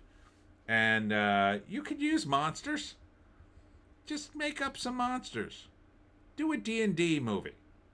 Or a D&D TV series. They already have them. They're a little out of control. They're a little too ostentatious for my taste. So you have the guys who do from, Critical Role. And they've got some cartoons based on their characters.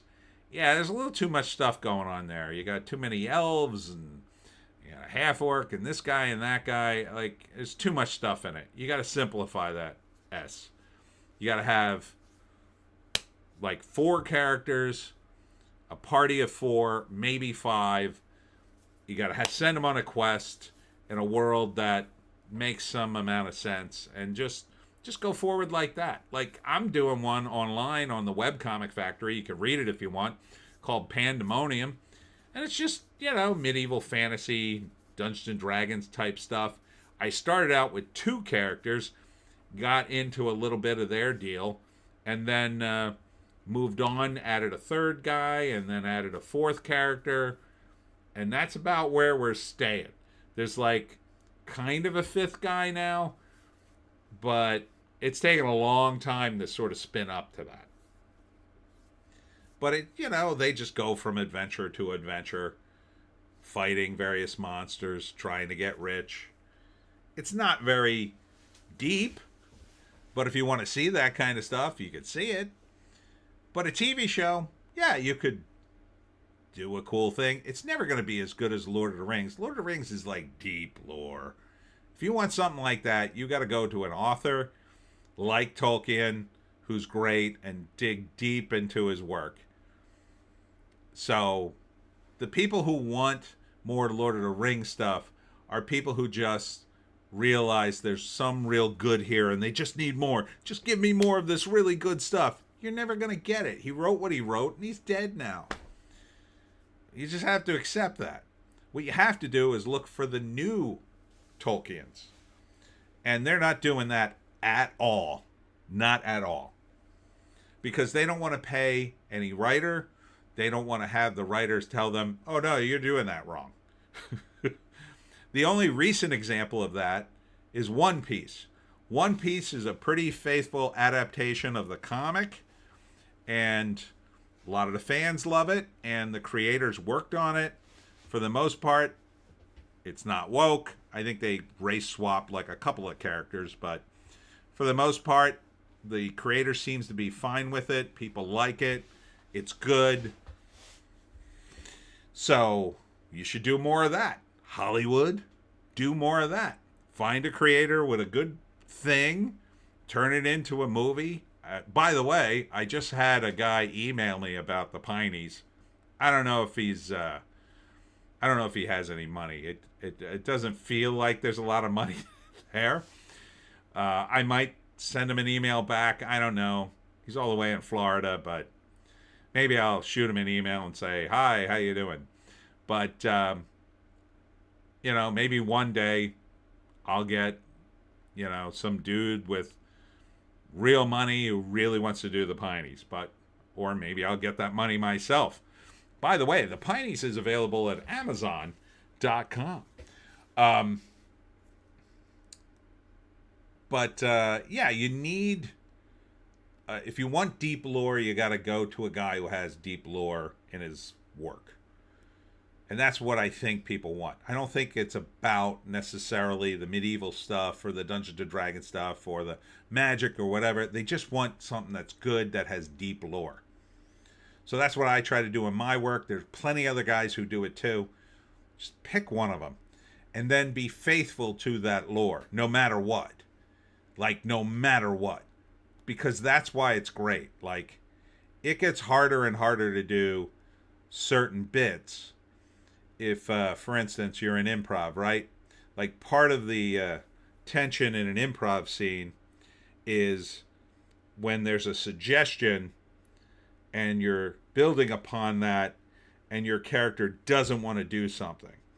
And as an actor, you have to take that and still sort of accept that offer and have your character still not want to do that thing, but not completely dismiss it. And that's really tough to do. And you also have to do that in your writing and your story. Like the story has to be that way. There has to be elements in there that things that the characters don't want to do, but they do it anyway because they make that sacrifices for reasons. In the Pineys, it's usually for family, to save a family member or to, save somebody. The characters have to make a sacrifice. And they have to have some sort of core values that are consistent over the movies and the show or whatever. That's why Lord of the Rings works out great. It's very consistent. It builds upon each trilogy. A Gollum movie, will it even build upon the previous movies? It kind of can't because it takes place before those movies.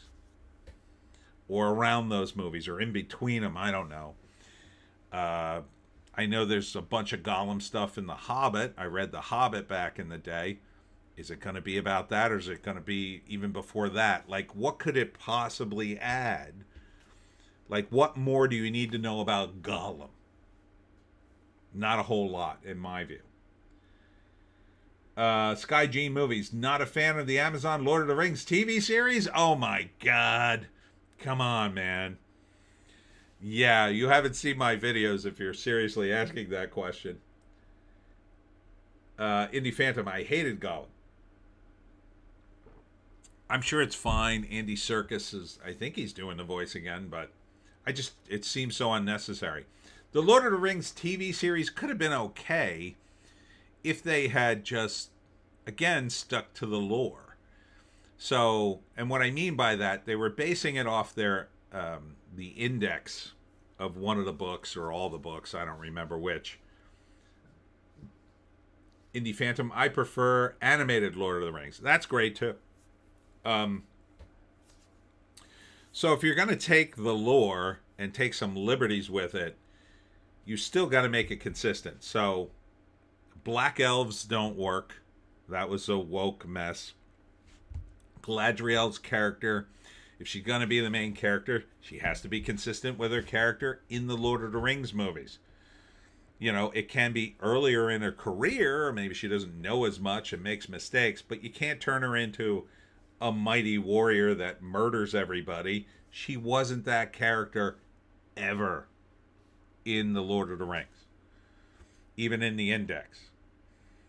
There were other characters who could have been warriors. You could have centered around that, and then they added the Harfoots, which They didn't really jibe what I mean. They didn't use the index the way it was intended.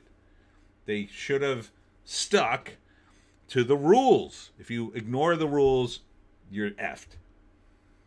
Indie Phantom. I think the Lord of the Rings series would have been better if they had not done it. Yes. But I mean, I could see a way. You can't fix it. It's ruined.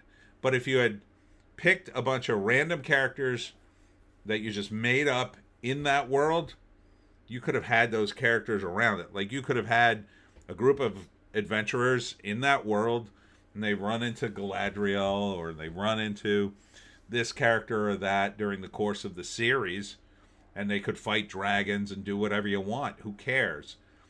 You know? And people would have liked that. They would have loved it. What's wrong, Joan? I hear you moaning back here. All right, let's go. There you go. You can go get a drink. Phew. Her breath stinks. Pope Leo the 14th surprises rave attendees by blessing crowd during priest DJ set. That's weird. Video resurfaces of HBO's John Oliver calling for more Afghan migration after Afghan migrant murders National Guardsman Sarah Beckstrom. I'm not surprised. I mean, look, John Oliver's not from this country. I don't think he really understands it all that well. I assume he's a dual citizen with one foot back in the UK. Go back there, John. Pay their taxes. Indie Phantom. Gandalf, the early years. They're not allowed to do that because they don't have the rights to Gandalf. They only had the rights to the index. And Gandalf either wasn't in it or they couldn't do any of the characters from Lord of the Rings. So they instead pick and chose what they could do. And it just, in my view, they just wasted their money. But I don't think they care because it's Amazon. And even though they spent $1 billion on the first season, and I don't know how much on the second season, I think it's just a write-off for them because they make so much money. And that's about it. In Breitbart, dare I continue with the New York Post? Well, this is... Trump told Maduro in a call he must leave Venezuela in order to save himself and family. Where's he going to go? Does anybody know where he's going to go? If he took him up on that, like, where would he go? I don't know what country he would leave to. The only thing I could think of is Colombia. Indie Phantom, will Lord of the Rings ever be public domain? Oh, that's a good question. Let's ask the AI. When will Lord of the Rings be public domain? I'm going to guess, when did Tolkien die? I'm going to guess probably like 2035?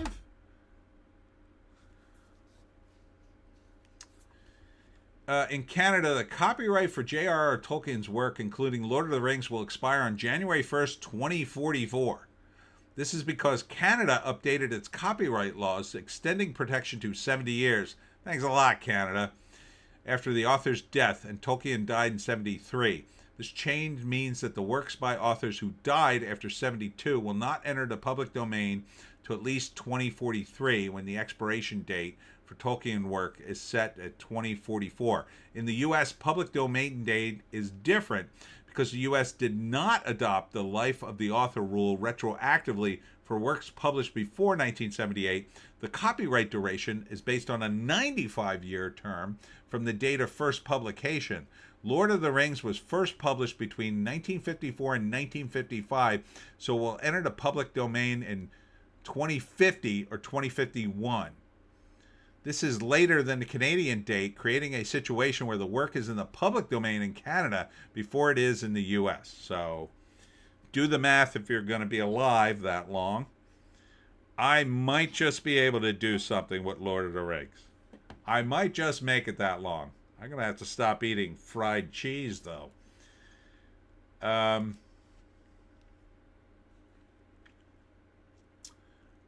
Oh my God, they're predicting a nor'easter. I hope that's just a bunch of nonsense. Oh, here's some Sydney Sweeney pics from a costume party, I think. So here she is in a devil costume. Sydney Sweeney dressed up as the dragon? She's not a dragon. She looks like a little devil. That's not a dragon costume. Looks good though. Oh, that's the dragon in the movie? That's not a dragon. That's a devil costume. Come on. I guess it's supposed to represent dragon stuff. Oh, I get it. Now I can see the rest of the costume. She's got little pointy things on her arms and legs, so. These are her friends.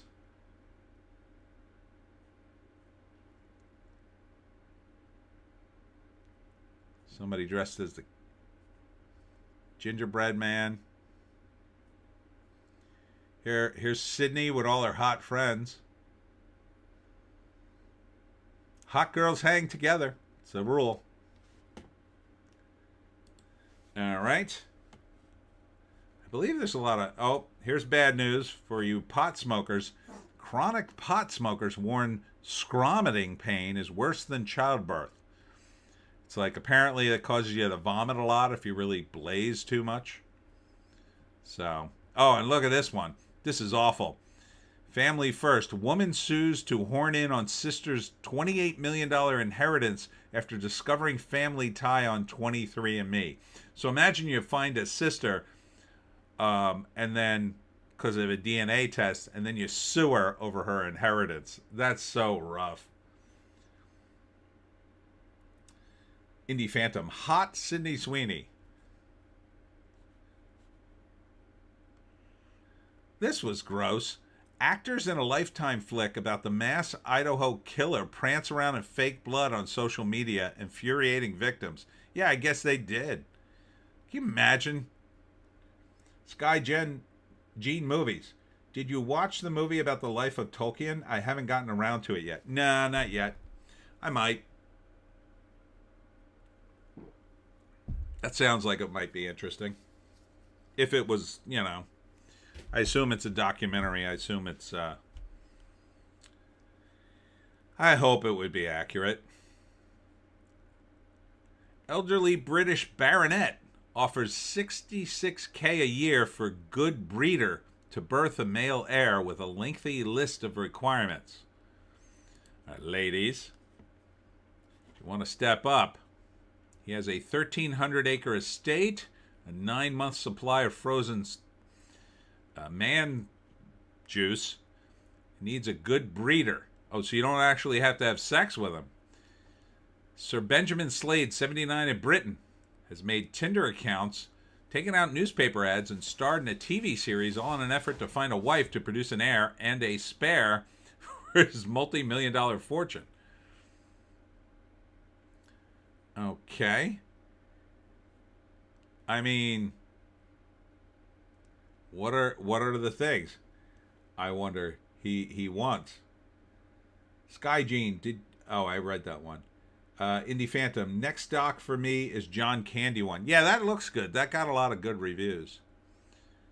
Searching for a woman 3 to 4 decades younger for his main need, ensuring his estate gets passed along to his spawn while marrying their mom to fully secure the deal. He added that if his future wife has a daughter somewhere in between, that's okay with him too. Okay. So he's 79. Yeah, you're going to have to go 4 decades younger. Because then she'd be 39. She'd be a little fertile, but that's still kind of old to have a kid. You want a new car, you get a new car, not some old banger. Okay. Sir Benjamin is the 7th baronet of the Mansell House, holding the lowest hereditary title in British honor hierarchy.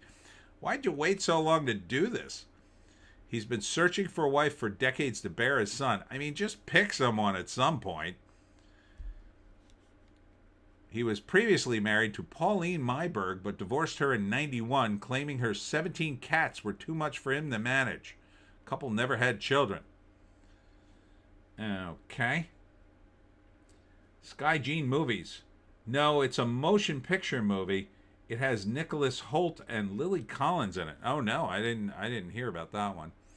After a successful IVF treatment, he fathered a daughter with an American poet, Sahara Sunday in Spain in 2021, but then called off 2 weddings with her and doesn't have contact with his child. Well, that's kind of rough, dude. I mean, he's reportedly in talks to sell his grand estate, which his family's owned since 1772, to a luxury hotel group. He previously rented out his estate for weddings, but the business took a massive hit during the pandemic. Sounds like they're trying to get rid of you, bro. I wouldn't be surprised. You live in the UK.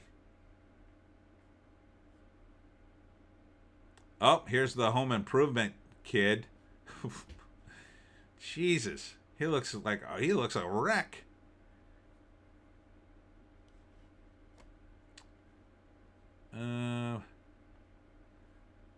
Palestinian esthetician who boasted about berating elderly New York City Jewish couple bombarded with bad reviews for his skincare business. Shocker. Look at this. Driver 90 speed destroys coffee shop at full speed, caught on video crash. Holy crap, dude. You're lucky you and someone in there weren't killed.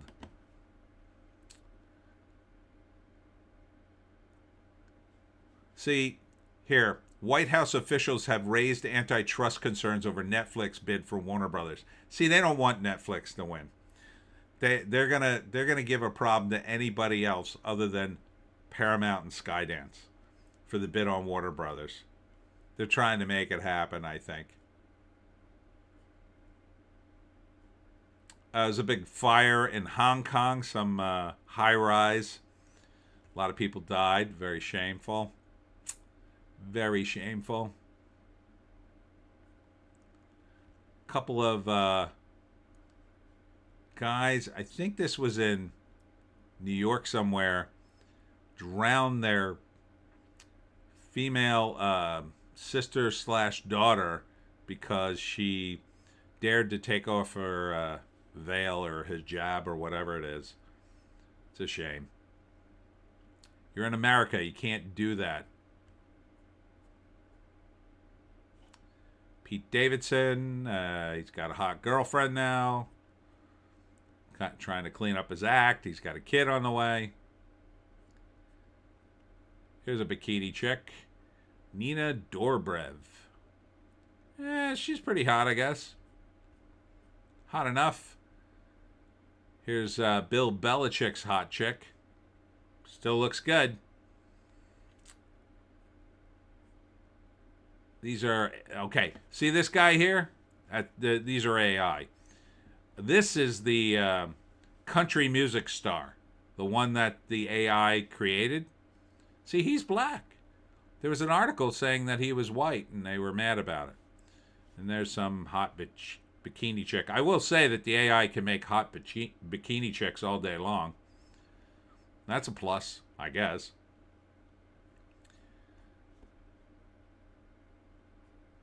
And let's see. I assume you guys all heard about that football coach. That's crazy. Here's Trump making a very long putt. Man's been golfing all his life. I'm not shocked that he's awesome at golf.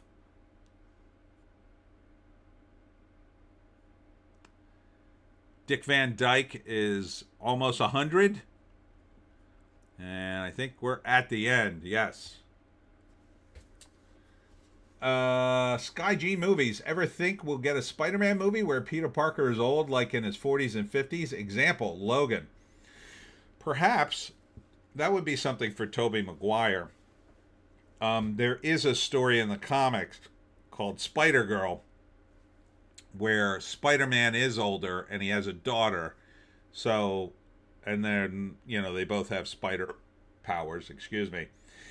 Indie Phantom, AI country music, and bikini babes, yes. I didn't get the hiccups the last 2 minutes of this thing.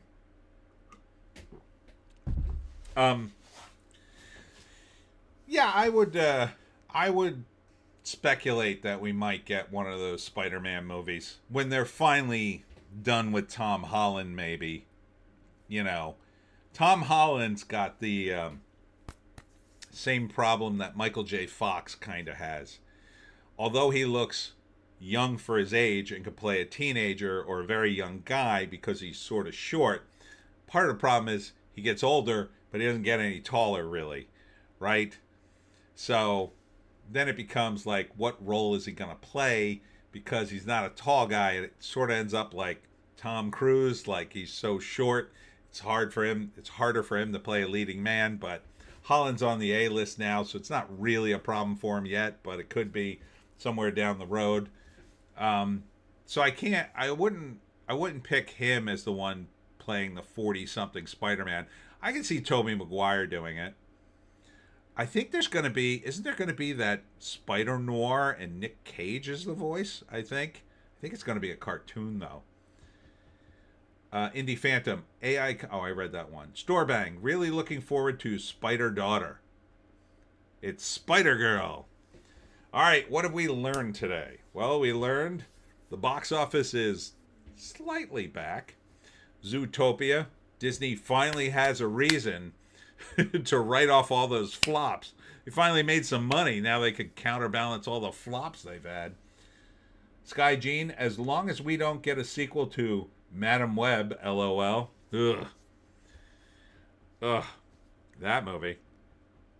What else have we learned? Sydney Sweeney is hot. We always learn that every week, it seems. What else? Oh, we've learned there's a bunch of movies coming out in 2026. The only one I'm really interested in is Young George Washington, so don't forget that.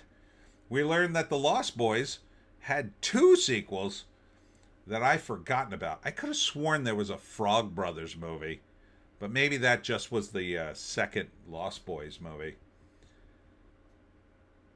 Indie Phantom, we learned that Netflix made Daniel Craig filthy rich. Oh yeah, I forgot about that. Yeah, he is filthy rich.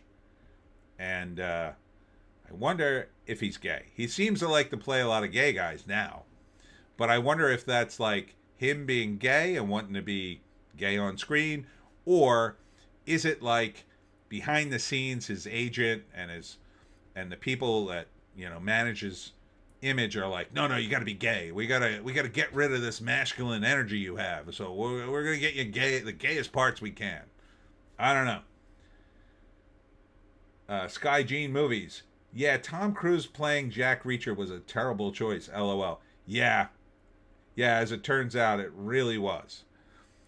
I didn't know when I first saw the Tom Cruise Jack Reacher movie that Jack Reacher was supposed to be like, I think he's 6'6" or 6'8". And even Alan Ritchson, who plays him in the TV series, who's almost that tall, they had to give him lifts because he's not quite tall enough for Reacher. But when you see Alan Ritchson in the first season of Reacher, you realize how that character actually works. The dynamic is he walks in and people go, holy F, who the hell is this guy? Wherever he goes. So, and when he beats up 6 guys, you're like, oh yeah, I could see that dude beating up 6 guys. Like in the first season when he beats up like those guys in the prison, man, it's great. He just beats the hell out of them and you're like, yep, there's no way those guys are beating that monster. Indie Phantom, him being gay explains why he hated being Bond. Yeah, it would. It would if that's true. I don't know if he is, though. I've never heard that. But then again, I've never seen him. Does he have a wife or a girlfriend? Let's see. Is Daniel Craig, I'm just going to ask, gay? Daniel Craig is not publicly identified his sexuality with a specific label, though he's been in a long-term relationship with women, including his current wife, actress Rachel Weisz. Oh, okay, so he's married, but that could be a beard. He's also been linked to other women in the past. Yeah, I kind of don't think he's gay. But I think it was more of a move of his part, like, to sort of strip away his masculine image. Maybe he did the queer movie in order so the Glass Onion movies or the Knives Out movies would be more sellable, that he'd be more sellable as a gay main character. In interviews, Craig has discussed the normality of a gay relationship, stating that such relationships just feel right and are normal. However, he has not confirmed that his personal identity aligns with the roles he portrays. Some sources suggest Craig may identify as pansexual. A Reddit post, I'm not going to, you use a Reddit post as a source AI? You are a dumb AI.